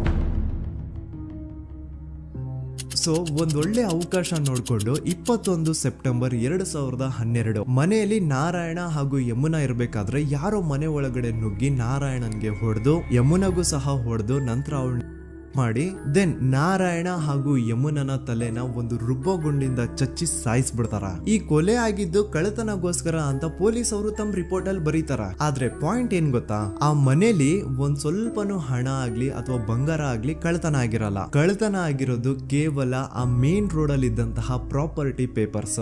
ಎಂತ ಕೋಇನ್ಸಿಡೆನ್ಸ್ ನೋಡಿ, ಯಾವ ಒಂದು ಜಮೀನಿನ ಪತ್ರ ನಾರಾಯಣ ಮನೆಯಿಂದ ಕಳ್ಳತನ ಆಗಿದ್ವೋ ಅದೇ ಒಂದು ಜಮೀನಲ್ಲಿ 10 ವರ್ಷ ಆದ ನಂತರ ಒಂದು ದೊಡ್ಡ ಹೋಟೆಲ್ ಸ್ಥಾಪನೆ ಆಗುತ್ತೆ ಅಂಡ್ ಆ ಹೋಟೆಲ್ ನ ಇನಾಗ್ರೇಷನ್ ಗೆ ಚಿಕ್ಕ ಗೌಡ್ರು ಬರ್ತಾರ. ಸೊ ಈಗೇನು ನಾರಾಯಣ ಹಾಗೂ ಯಮುನನ ಕೊಲೆ ಆಗಿದ್ಯೋ ಇದಾಗಿದ್ದು 20 ದಿನ ಆದ್ಮೇಲೆ ಸೌಜನ್ಯ ಜೊತೆ ಅಂತ ನಿರ್ದಯ ಘಟನೆ ಆಗಿದ್ದು. ಸೊ ಪೊಲೀಸ್ ಅವರು ಸೌಜನ್ಯ ಕೇಸಲ್ಲಿ ಸಂತೋಷ್ ರಾವ್ನ ಫಿಟ್ ಮಾಡೋದಲ್ದೆ ಈ ಒಂದು ನಾರಾಯಣ ಹಾಗೂ ಯಮುನಾ ಕೇಸಲ್ಲೂ ಸಹ ಸಂತೋಷ್ ರಾವ್ನೆ ಫಿಟ್ ಮಾಡಿರ್ತಾರ. ಇಲ್ಲಿ ಡೇಟ್ಸ್ ನ ಸ್ವಲ್ಪ ನೆನ್ಪಿಟ್ಕೊಳ್ಳಿ. ನಾರಾಯಣ ಹಾಗೂ ಯಮುನನ ಕೊಲೆ ಆಗಿದ್ದು 21 ಸೆಪ್ಟೆಂಬರ್ 2012 ಅಂಡ್ ಸಂತೋಷ್ ರಾವ್ ಧರ್ಮಸ್ಥಳ ಬಂದಿದ್ದು 9 ಅಕ್ಟೋಬರ್ 2012, 20 ದಿನ ಆದ್ಮೇಲೆ. ಸೊ ನಾರಾಯಣ ಹಾಗೂ ಯಮುನನ ಕೊಲೆ ಆದಾಗ ಊರಲ್ಲೇ ಇಲ್ದೆ ಎಲ್ಲೋ ಶೃಂಗೇರಿಯಲ್ಲಿ ಯಾವುದೋ ಒಂದು ಹೋಟೆಲ್ ಅಲ್ಲಿ ಕೆಲಸ ಮಾಡ್ತಿದ್ದಂತಹ ಸಂತೋಷ್ ರಾವ್ ಹೇಗೆ ಈ ಒಂದು ಕೇಸಲ್ಲಿ ಆರೋಪಿ ಆಗ್ತಾನೆ? ಸೊ ಇದೇ ಒಂದು ಪಾಯಿಂಟ್ ನ ನೋಟಿಸ್ ಮಾಡಿ ಗಿರೀಶ್ ಮುಟ್ಟಣ್ಣನವರು ಧರ್ಮಸ್ಥಳಕ್ಕೆ ಬಂದು ಸಂತೋಷ್ ನ ಲಾಯರ್ ಜೊತೆ ಡಿಸ್ಕಸ್ ಮಾಡ್ತಾರ. ದೆನ್ ಫೈನಲಿ ಏನೋ ತಪ್ಪು ಮಾಡದೆ ಸುಳ್ಳು ಆರೋಪಗಳಿಂದ ಕರಪ್ಟ್ ಪೊಲೀಸ್ ಆಫೀಸರ್ಸ್ ನ ಮಿಸ್ಲೀಡಿಂಗ್ ಇನ್ವೆಸ್ಟಿಗೇಷನ್ ಇಂದ ಸಂತೋಷ್ ರಾವ್ ತನ್ನ ಜೀವನದ 8-10 ವರ್ಷನ ಜೈಲಲ್ಲಿ ಕಳೆದು ಫೈನಲಿ ರಿಲೀಸ್ ಆಗ್ತಾನೆ. ಒಂಥರ ಈ ಕೇಸಿಂದ ಸಂತೋಷ್ ರಾವ್ನ ಇಡೀ ಲೈಫೇ ಸ್ಪಾಯ್ಲ್ ಆಗೋಯ್ತು. ಈಗ ಸಂತೋಷ್ ರಾವ್ ರಿಯಲ್ ಆರೋಪಿ ಅಲ್ಲ ಅಂತ ಕೋರ್ಟ್ ಅಲ್ಲಿ ಪ್ರೂವ್ ಆಯ್ತು. ಹಾಗಿದ್ರೆ ರಿಯಲ್ ಆರೋಪಿ ಯಾರು? ಪೊಲೀಸ್ ಅವರು ಯಾಕೆ ಕೇಸಲ್ಲಿ ಇಷ್ಟೊಂದು ಅನ್ಫೇರ್ ಇನ್ವೆಸ್ಟಿಗೇಷನ್ ಮಾಡಿದ್ರು? ಯಾರ ರಿಯಲ್ ಹೆಸರನ್ನ ಮುಚ್ಚಿಡ್ಲಿಕ್ಕೆ ಪೊಲೀಸ್ ಆಫೀಸರ್ಸ್ ಈ ಒಂದು ಕೇಸಲ್ಲಿ ಸಂತೋಷ್ ರಾವ್ನ ಸಿಗ್ಹಾಕ್ಸಿದ್ರು? ಇದೆಲ್ಲ ಥಿಂಕ್ ಮಾಡ್ತಾ ಹೋದ್ರೆ ನೋಡಿ ಆ ಊರಲ್ಲಿ ಆ ಪೊಲೀಸ್ ಆಫೀಸರ್ಸ್ಗೆ ಲಂಚ ಕೊಡೋಷ್ಟು, ಒಂದು ಪೊಲೀಸ್ ಇನ್ವೆಸ್ಟಿಗೇಷನ್ ನ ಸ್ಟಾಪ್ ಮಾಡೋಷ್ಟು ಅಥವಾ ಇನ್ವೆಸ್ಟಿಗೇಷನ್ ನ ಮಿಸ್ಲೀಡ್ ಮಾಡೋಷ್ಟು ಇನ್ಫ್ಲುಯೆನ್ಸ್ ಆಗ್ಲಿ, ಪವರ್ ಆಗ್ಲಿ ಅಥವಾ ಮನಿ ಆಗ್ಲಿ ಊರಿನ ಗೌಡ್ರು ಹತ್ರ ಮಾತ್ರ ಇದ್ದಿದ್ದು. ಸೊ ಈಗ ಸಂಶಯದ ಮುಳ್ಳು ಗೌಡ್ರು ಕಡೆ ತಿರುಗುತ್ತಾ. ನೋಡಿ ಪೊಲೀಸ್ ಅವರು ಸುಮ್ನೆ ಸಂತೋಷ್ ರಾವ್ನ ನಾರಾಯಣ ಹಾಗೂ ಯಮುನಾ ಕೇಸಲ್ಲಿ ಫಿಟ್ ಮಾಡಿದ್ರು. ಈಗ ಆ ಒಂದು ಕೊಲೆ ಪ್ರಕರಣಕ್ಕೂ ಸಂತೋಷ್ ರಾವ್ಗೂ ಏನು ಸಂಬಂಧನ ಇರ್ಲಿಲ್ಲ. ಹಂಗೆ ಥಿಂಕ್ ಮಾಡಿ ನಾರಾಯಣ ಸತ್ರೆ ಅಥವಾ ಅವನ ತಂಗಿ ಯಮುನಾ ಸತ್ರೆ ಯಾರಿಗ ಅಡ್ವಾಂಟೇಜ್ ಆಗುತ್ತೆ? ಊರಿನ ಗೌಡ್ರಿಗೆ, ಯಾಕಂದ್ರೆ ಅವ್ರಿಗೆ ಜಮೀನ್ ಸಿಗುತ್ತಾ. ಸೊ ಈಗ ನಾರಾಯಣ ಹಾಗೂ ಯಮುನಾ ಕೇಸಲ್ಲಿ ಸಂತೋಷ್ ರಾವ್ ಆರೋಪಿ ಅಲ್ಲ ಅಂತ ಪ್ರೂವ್ ಆದ್ಮೇಲೆ ಹಾಗಿದ್ರೆ ಆ ಕೊಲೆ ಮಾಡ್ದವ್ರು ಯಾರು ಅಂತ ಹಾಗೆ ಥಿಂಕ್ ಮಾಡಿದ್ರೆ ಗಿರೀಶ್ ಮುಟ್ಟಣ್ಣನವರಿಗೆ ಆ ಊರಿನ ಗೌಡ್ರ ಮೇಲೆ ಡೌಟ್ ಬರುತ್ತೆ. ಅದೇ ಒಂದು ಡೌಟ್ ಅಲ್ಲಿ ಗಿರೀಶ್ ಮುಟ್ಟಣ್ಣನವರು ಮಹೇಶ್ ತಿಮ್ರೊಡ್ಡಿ ಅಂತ ಇನ್ನೊಬ್ರ ಜೊತೆ ಸೇರ್ಕೊಂಡು ಈ ಹಿಂದೆ ಆ ಒಂದು ಊರಲ್ಲಿ ಆ ಧರ್ಮಸ್ಥಳದಲ್ಲಿ ಈ ಊರಿನ ಗೌಡ್ರು ಯಾವ್ದಾವ್ದೆಲ್ಲ ಕ್ರೈಮ್ಗಳು ಮಾಡಿದಾರೆ ಅಂತ ಊರಿನ ಜನರಿಂದ ತಿಳ್ಕೊತಾರ. ನಂತರ ಆ ಊರಿನ ಜನ ಯಾವ್ದಾವ್ದೆಲ್ಲ ಮ್ಯಾಟರ್ಸ್ ಹೇಳಿದ್ರು ಆ ಕೇಸ್ ಫೈಲ್ಸ್ ನೆಲ್ಲ ತಿರುಗಿಸಿ ಮುರುಗಿಸಿ ನೋಡಿದಾಗ ನೀವು ನಂಬಲ್ಲ, ಸೌಜನ್ಯ ಕೇಸ್ ಏನೇನು ಅಲ್ಲ, ಅದಕ್ಕಿಂತ ಭೀಕರ ಕೊಲೆಗಳು ಧರ್ಮಸ್ಥಳದಲ್ಲಿ ಆಗಿವೆ ಅಂಡ್ ಎಲ್ಲಾ ಕೊಲೆಗಳ ಹಿಂದೆ ಗೌಡ್ರು ಕುಟುಂಬದ ಕೈ ಇದೆ ಅಂತ ಎದ್ದು ಕಾಣಿಸುತ್ತೆ. 1977 ವೇದಾವಲ್ಲಿ ಕೇಸ್. ಧರ್ಮಸ್ಥಳ ಹತ್ತಿರ SDM ಪ್ರೈಮರಿ ಅಂಡ್ ಹೈಸ್ಕೂಲ್ ಅಂತ ಒಂದು ಸ್ಕೂಲ್ ಇರುತ್ತೆ ಅಂಡ್ ಈ ಒಂದು ಪ್ರೈವೇಟ್ ಸ್ಕೂಲ್ ಬೇರೆ ಯಾರ್ದು ಅಲ್ಲ, ಆ ಗೌಡ್ರ ಕುಟುಂಬದ. ಈ ಸ್ಕೂಲ್ ಅಲ್ಲಿ 1977 ಅಲ್ಲಿ ವೇದಾವಲ್ಲಿ ಅಂತ ಒಬ್ರು ಟೀಚರ್ ವರ್ಕ್ ಮಾಡ್ತಿರ್ತಾರ. ವೇದಾವಲ್ಲಿ ಆ ಟೀಚರ್ ಜಾಬ್ಗೆ ತುಂಬಾನೇ ಓವರ್ ಕ್ವಾಲಿಫೈಡ್. ಅವರ ಕ್ವಾಲಿಫಿಕೇಶನ್ಸ್ ನ ಗಮನದಲ್ಲಿ ಇಟ್ಕೊಂಡ್ರೆ ಅವ್ರಿಗೆ HM ಅಥವಾ ಪ್ರಿನ್ಸಿಪಲ್ ನ ಪೋಸ್ಟ್ ಸಿಗ್ಬೇಕು. ಆದ್ರೂ ಸಹ ವೇದಾವಲ್ಲಿ ಆಸ್ ಎ ಟೀಚರ್ ಆಗಿನೇ ಕೆಲಸ ಮಾಡ್ಕೊಂಡು ಹೋಗ್ತಿರ್ತಾರ. ಒಮ್ಮೆ ಏನಾಗುತ್ತೆ, ಸ್ಕೂಲ್ ಅಲ್ಲಿ ಪ್ರಿನ್ಸಿಪಲ್ ನ ಪೋಸ್ಟ್ ಖಾಲಿ ಆಗುತ್ತೆ ಅಂಡ್ ಆ ಒಂದು ಪೋಸ್ಟ್ ಗೆ ಎಲ್ರು ಏನ್ ಅನ್ಕೊಳ್ತಾರೆ, ವೇದಾವಲ್ಲಿನೇ ಸೆಲೆಕ್ಟ್ ಮಾಡೋದು ಅಂತ. ಆದ್ರೆ ವೇದಾವಲ್ಲಿಯ ಕ್ಯಾಸ್ಟ್ ಬೇರೆ ಇದೆ ಅನ್ನೋ ಒಂದೇ ಒಂದು ಕಾರಣಕ್ಕೆ ಆ ಪ್ರಿನ್ಸಿಪಲ್ ನ ಪೋಸ್ಟ್ ವೇದಾವಲ್ಲಿಗೆ ಸಿಗದೆ ಬೇರೆ ಯಾರನ್ನೋ ತಂದು ಕೂರಿಸ್ಬಿಟ್ಟಿರ್ತಾರ. ಇದರಿಂದ ಟೀಚರ್ ವೇದಾವಲ್ಲಿಗೆ ತುಂಬಾ ಕೋಪ ಬಂದು ಅವ್ರ ಸ್ಕೂಲ್ ಮುಂದೆ ಪ್ರೊಟೆಸ್ಟ್ ಮಾಡೋದ್ ಸ್ಟಾರ್ಟ್ ಮಾಡ್ತಾರ ಅಂಡ್ ಈ ವಿಷಯ ಸ್ಕೂಲ್ ನ ಓನರ್ಸ್ ಗೆ ಇಷ್ಟ ಆಗಲ್ಲ. ಸೊ ಅವರು ಆ ಕೋಪನ ಹಾಗೆ ಮನ್ಸಲ್ಲಿ ಇಟ್ಕೊಂಡಿರ್ತಾರ. ಒಮ್ಮೆ ಏನಾಗುತ್ತೆ, ಸ್ಕೂಲ್ ರಜೆ ಇರುತ್ತೆ, ವೇದಾವಲ್ಲಿ ಮನೇಲಿ ಇರ್ತಾರ ಅಂಡ್ ಅವ್ರ ಹಸ್ಬೆಂಡ್ ಡಾಕ್ಟರ್ ಅರಳೆ ಅವ್ರಿಗೆ ಯಾವ್ದೋ ಬೇರೆ ಊರಲ್ಲಿ ಒಂದು ಕಾಲೇಜ್ ಅಲ್ಲಿ ಸೆಮಿನಾರ್ ಏನೋ ಇರುತ್ತೆ. ಸೊ ಅವರು ಅಲ್ಲಿಗೆ ಹೋಗಿರ್ತಾರೆ. ಈಗ ಮನೇಲಿ ಇರೋದು ವೇದಾವಲ್ಲಿ ಒಂದೇ. ಇದೇ ಒಂದು ಅವಕಾಶನ ನೋಡ್ಕೊಂಡು ಯಾರೋ ವೇದಾವಲ್ಲಿ ಅವ್ರ ಮನೆಗೆ ನುಗ್ಗಿ ವೇದಾವಲ್ಲಿಗೆ ಹೊಡೆದು ನಂತರ ಅವ್ರನ್ನ ಜೀವಂತವಾಗಿ ಸುಟ್ಬಿಡ್ತಾರ. ಸ್ವಲ್ಪ ಹೊತ್ತು ನಂತರ ರಾತ್ರಿ ಆಗ್ತಿದ್ದಂಗೆ ಡಾಕ್ಟರ್ ಅರಳೆ ಅವರು ಮನೆಗೆ ವಾಪಸ್ ಬರ್ತಾರೆ ಅಂಡ್ ಮನೆ ಒಳಗಡೆ ಬಂದ್ ನೋಡಿದ್ರೆ ವೇದಾವಲ್ಲಿ ಅವರು ಸತ್ ಹೋಗಿ ಅವರ ಬಾಡಿ ಸುಟ್ ಹೋಗಿ ನೆಲದ ಮೇಲೆ ಬಿದ್ದಿದೆ. ಹೆಂಡತಿನ ಕಳ್ಕೊಂಡಿರುವಂತಹ ದುಃಖನ ಸೈಡ್ಗೆ ಇಟ್ಟು ಡಾಕ್ಟರ್ ಅರಳೆ ಅವರು ಮೊದ್ಲು ಪೊಲೀಸ್ ಸ್ಟೇಷನ್ ಹೋಗ್ಬಿಟ್ಟು ನಮ್ ಮನೆಗೆ ನಾನು ಇಲ್ದೇ ಇರುವಂತಹ ಸಮಯನ ನೋಡ್ಕೊಂಡು ಯಾರೋ ಮನೆ ಒಳಗಡೆ ನುಗ್ಗಿ ನನ್ನ ಹೆಂಡತಿನ ಹೊಡೆದು ನಂತರ ಅವಳನ್ನ ತುಂಬಾ ಭೀಕರವಾಗಿ ಸಾಯಿಸಿದ್ದಾರೆ ಅಂತ ಪೊಲೀಸ್ ಅವ್ರಿಗೆ ರಿಪೋರ್ಟ್ ಕೊಡಕ್ ಹೋದ್ರೆ ಅಲ್ಲಿ ಪೊಲೀಸ್ ಅವರು ಉಲ್ಟಾ ಡಾಕ್ಟರ್ ಅರಳೆ ಮೇಲೆನೆ FIR ಬರ್ದು ನೀನೇ ನಿನ್ ಹೆಂಡತಿನ ಸಾಯಿಸಿದ್ಯಾ, ನಾಟಕ ಮಾಡಬೇಡ ಅಂತ ಅವ್ರನ್ನೇ ಅರೆಸ್ಟ್ ಮಾಡ್ಬಿಡ್ತಾರ. ನಂತರ 2-3 ವರ್ಷ ಜೈಲಲ್ಲೇ ಇದ್ದು ಡಾಕ್ಟರ್ ಅರಳೆ ಅವರು ತಮ್ಮ ಫ್ರೆಂಡ್ಸ್ ಅಂಡ್ ಫ್ಯಾಮಿಲಿ ಮೂಲಕ ಎವಿಡೆನ್ಸ್ ನೆಲ್ಲ ಕಲೆಕ್ಟ್ ಮಾಡಿಸಿ ತಾನ ಕೊಲೆನ ಮಾಡಿಲ್ಲ, ತಾನ್ ತನ್ನ ಹೆಂಡತಿನ ಸಾಯಿಸಿಲ್ಲ ಅಂತ ಕೋರ್ಟ್ ಅಲ್ಲಿ ಪ್ರೂವ್ ಮಾಡ್ಕೊಂಡು ಜೈಲಿಂದ ರಿಲೀಸ್ ಆಗ್ತಾರ. ಸೊ ಈಗ ಡಾಕ್ಟರ್ ಅರಳೆ ಅವರು ಈ ಒಂದು ಕ್ರೈಮ್ ನ ಮಾಡಿಲ್ಲ ಅಂತಂದ್ರೆ ವೇದಾವಲ್ಲಿನ ಅಷ್ಟು ಭೀಕರವಾಗಿ ಸಾಯಿಸಿದವ್ರು ಯಾರು, ಈ ವಿಷಯ ಇವತ್ತಿನವರೆಗೂ ಗೊತ್ತಾಗಿಲ್ಲ.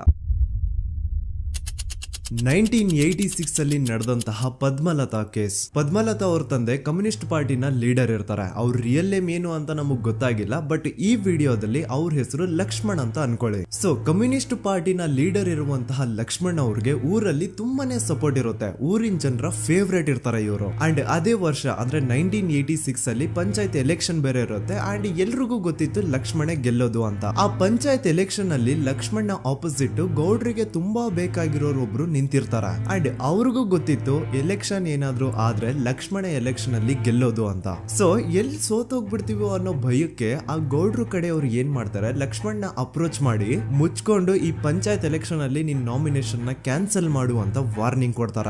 ಆದ್ರೆ ಲಕ್ಷ್ಮಣ್ ಅವರು ಅಂಜದೆ ನೀವ್ ಏನ್ ಮಾಡ್ತಿರೋ ಮಾಡ್ಕೊಳ್ರಿ, ಆದ್ರೆ ನಾನ್ ಮಾತ್ರ ನಾಮಿನೇಷನ್ ನ ಕ್ಯಾನ್ಸಲ್ ಮಾಡಲ್ಲ ಅಂತ ಆ ಗೌಡ್ರು ಕುಟುಂಬನ ಎದುರು ಹಾಕೋತಾರ. ದೆನ್ ಎಂತ ಕೋಇನ್ಸಿಡೆನ್ಸ್ ನೋಡಿ, ನೆಕ್ಸ್ಟ್ ಡೇನೆ ಲಕ್ಷ್ಮಣ್ ಅವ್ರ ಮಗಳು ಪದ್ಮಲತಾ ಕಿಡ್ನಾಪ್ ಆಗ್ತಾಳ.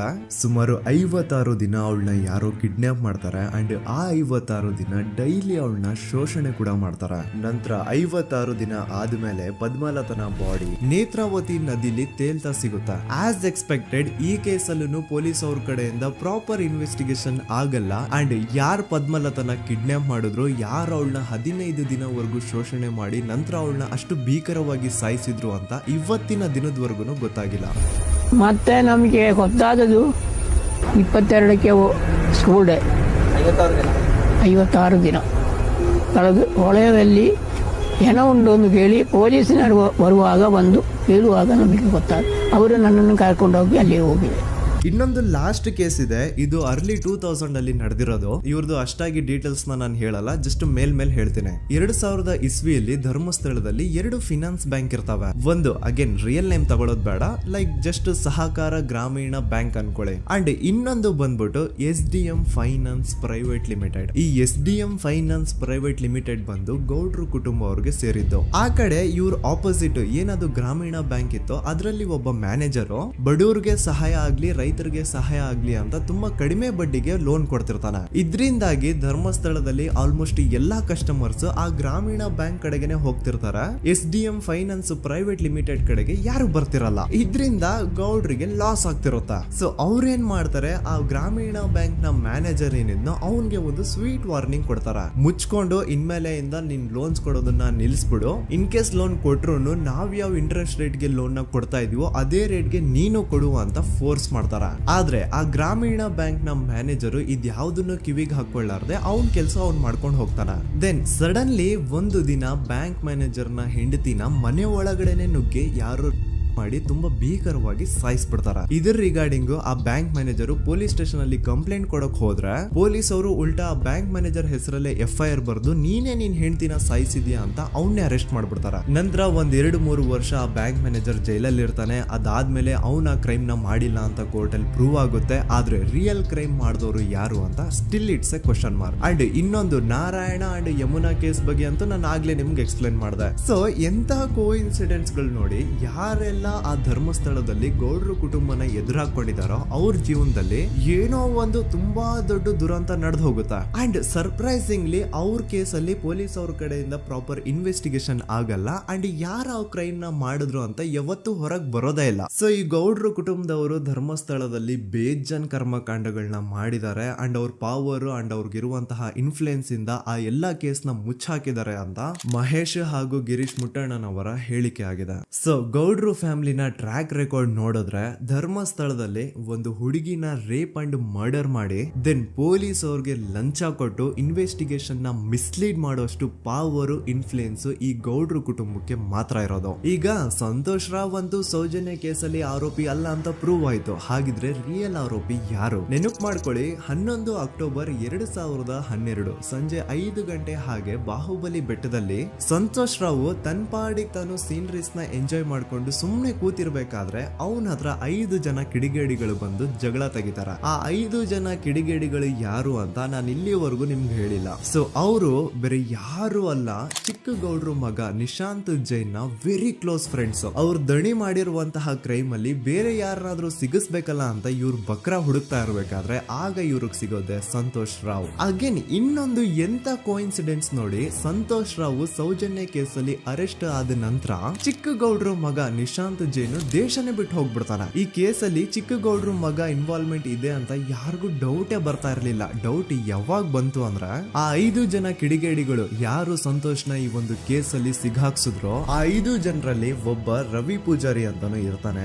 ಅವನ್ಗೆ ತಾನು ತಪ್ಪು ಮಾಡಿದೀನಿ ಅಂತ ಗಿಲ್ಟ್ ಕಾಡುತ್ತೋ ಅಥವಾ ಬೇರೆ ಏನೋ ಗೊತ್ತಿಲ್ಲ, ಆದ್ರೆ ಅವನೇ ಸ್ವತಃ ಪೊಲೀಸ್ ಅವ್ರ ಹತ್ರ ಹೋಗ್ಬಿಟ್ಟು ಸೌಜನ್ಯ ಕೇಸಲ್ಲಿ ನಿಜವಾದ ಆರೋಪಿ ಸಂತೋಷ್ ಅಲ್ಲ ಕಂಡ್ರು, ಅವನ್ನ ಸುಮ್ನೆ ಸಿಗಾಕ್ಸಿರೋದಷ್ಟೇ, ನಿಜವಾದ ಆರೋಪಿಗಳು ಚಿಕ್ಕ ಗೌಡ್ರು ಮಗ ನಿಶಾಂತ್ ಜೈನ್ ಅಂಡ್ ಅವನ್ ಫ್ರೆಂಡ್ಸ್ ಸೂರಜ್, ಕಿರಣ್ ಅಂಡ್ ಕಣ್ಮಣಿ ಅಂತ. ಈ ಎಲ್ಲಾ ವಿಷಯನ ರವಿ ಪೂಜಾರಿ ಪೊಲೀಸ್ ಅವ್ರಿಗೆ ತಿಳಿಸ್ತಾನೆ. ಅಗೇನ್ ಎಂತ ಒಂದು ಕೋಇನ್ಸಿಡೆನ್ಸ್ ನೋಡಿ, ಈ ವಿಷಯಗಳನ್ನ ಊರಿನ ಜನರು ಮುಂದೆ ಹೇಳಿದಂತಹ ರವಿ ಪೂಜಾರಿ ಆಕಸ್ಮಿಕವಾಗಿ ಸತ್ತು ಹೋಗ್ಬಿಡ್ತಾನೆ. ಇವನು ಹೇಳಿದ್ದು ನಿಜ ಅಂತ ಜನರಿಗೆ ಯಾವಾಗ ಕನ್ಫರ್ಮ್ ಆಗುತ್ತೆ ಅಂದ್ರೆ ಸೌಜನ್ಯಗೆ ತುಂಬಾ ಹತ್ರವಾದವ್ರು ಒಬ್ರು ಯಶೋಧ ಅನ್ನೋರು ಕೋರ್ಟ್ ಅಲ್ಲಿ ಬಂದ್ಬಿಟ್ಟು ಸೌಜನ್ಯ ಕೊಲೆ ಆಗಿದ್ದ ದಿನ ಆ ಒಂದು ಸ್ಪಾಟ್ ಅಲ್ಲಿ ನಾನು ಈ 3 ಜನರನ್ನ ನೋಡಿದ್ದೆ ಅಂತ ಸಾಕ್ಷಿ ಹೇಳ್ತಾರ. ಈಗ ಎಲ್ಲಾ ಡಾಟ್ಸ್ ನ ಕನೆಕ್ಟ್ ಮಾಡ್ತಾ ಹೋದ್ರೆ ಸೌಜನ್ಯ ಕೇಸ್ ಒಂದೇ ಅಲ್ಲ, ನಾರಾಯಣ ಹಾಗೂ ಯಮುನಾ ಕೇಸಲ್ಲೂ, ವೇದವಲ್ಲಿ ಕೇಸಲ್ಲೂ, ಆ ಬ್ಯಾಂಕ್ ಮ್ಯಾನೇಜರ್ ನ ಕೇಸಲ್ಲೂ ಹಾಗೂ ಪದ್ಮಲತಾ ಕೇಸಲ್ಲೂ ಸೀದಾ ಡೈರೆಕ್ಟ್ ಡೌಟ್ ಬರೋದೆ ಊರಿನ ಗೌಡ್ರ ಮೇಲೆ. I really want to appreciate Kudla rampage YouTube channel, third eye YouTube channel, Girish ಮುಟ್ಟಣ್ಣನವರು ಸರ್ ಹಾಗೂ ಮಹೇಶ್ ಅವರು ಅಂಡ್ ಆಲ್ ಅದರ್ಸ್. ಇವರ ಕಾನ್ಸ್ಟೆಂಟ್ ಎಫರ್ಟ್ಸ್ ಇಂದಾನೆ ಸತ್ಯ ಏನಂತ 1 by 1 ಹೊರಗೆ ಬರ್ತಿದೆ and they are trying their level best to catch real criminals. At present Soujanya case ಬಗ್ಗೆ ಅಪ್ಡೇಟ್ ಏನು ಅಂತಂದ್ರೆ ಹೈಕೋರ್ಟ್ ವರೆಗೂ ಈ ಒಂದು ಕೇಸ್ ಹೋಗಿದೆ ಅಂಡ್ ಈ ಕೇಸಲ್ಲಿ ಈಗ ಇನ್ನೊಮ್ಮೆ ಮತ್ತೆ ಫ್ರೆಶ್ ಆಗಿ ರೀಇನ್ವೆಸ್ಟಿಗೇಷನ್ ಸ್ಟಾರ್ಟ್ ಆಗಬೇಕು ಅಂತ ಹೋರಾಟ ನಡೀತಿದೆ. ಸೊ ದೂತ ಪ್ರಜೆಗಳೇ, ಇದಾಗಿತ್ತು ಸೌಜನ್ಯ ಕೇಸ್ ಬಗ್ಗೆ ನಮ್ಮ ಒಂದು ಡೀಟೇಲ್ಡ್ ವಿಡಿಯೋ. ಈ ವಿಡಿಯೋದಲ್ಲಿ ನನ್ನಿಂದ ಎಲ್ಲಾದ್ರೂ ಏನಾದ್ರೂ ಚಿಕ್ಕ ಪುಟ್ಟ ಇನ್ಫಾರ್ಮೇಶನ್ ಮಿಸ್ ಆಗಿದ್ರೆ ಅಥವಾ ಮಿಸ್ಟೇಕ್ ಆಗಿದ್ರೆ ಅದನ್ನ ದಯವಿಟ್ಟು ಕಮೆಂಟ್ ಸೆಕ್ಷನ್ ಅಲ್ಲಿ ಹೈಲೈಟ್ ಮಾಡಿ. ಈ ವಿಡಿಯೋ ಯಾವಾಗ ಯೂಟ್ಯೂಬ್ ಇಂದ ಡಿಲೀಟ್ ಆಗುತ್ತೋ ನನ್ಗಂತೂ ಗೊತ್ತಿಲ್ಲ. ಸೊ ಪ್ಲೀಸ್ ಆದಷ್ಟು ಬೇಗ ಇದನ್ನ ಎಲ್ಲಾ ಕಡೆ ಶೇರ್ ಮಾಡಿ. ಓಕೆ ಪ್ರಜೆಗಳೇ, ಇವತ್ತಿಗಿಷ್ಟು ಸಾಕು ಅನ್ಕೊಳ್ತೀನಿ. ನಾನು ನಿಮ್ಮ ದೂತ ಸಮೀರ್ MD. ಮತ್ತೆ ಸಿಗ್ತೀನಿ ನೆಕ್ಸ್ಟ್ ವಿಡಿಯೋದಲ್ಲಿ.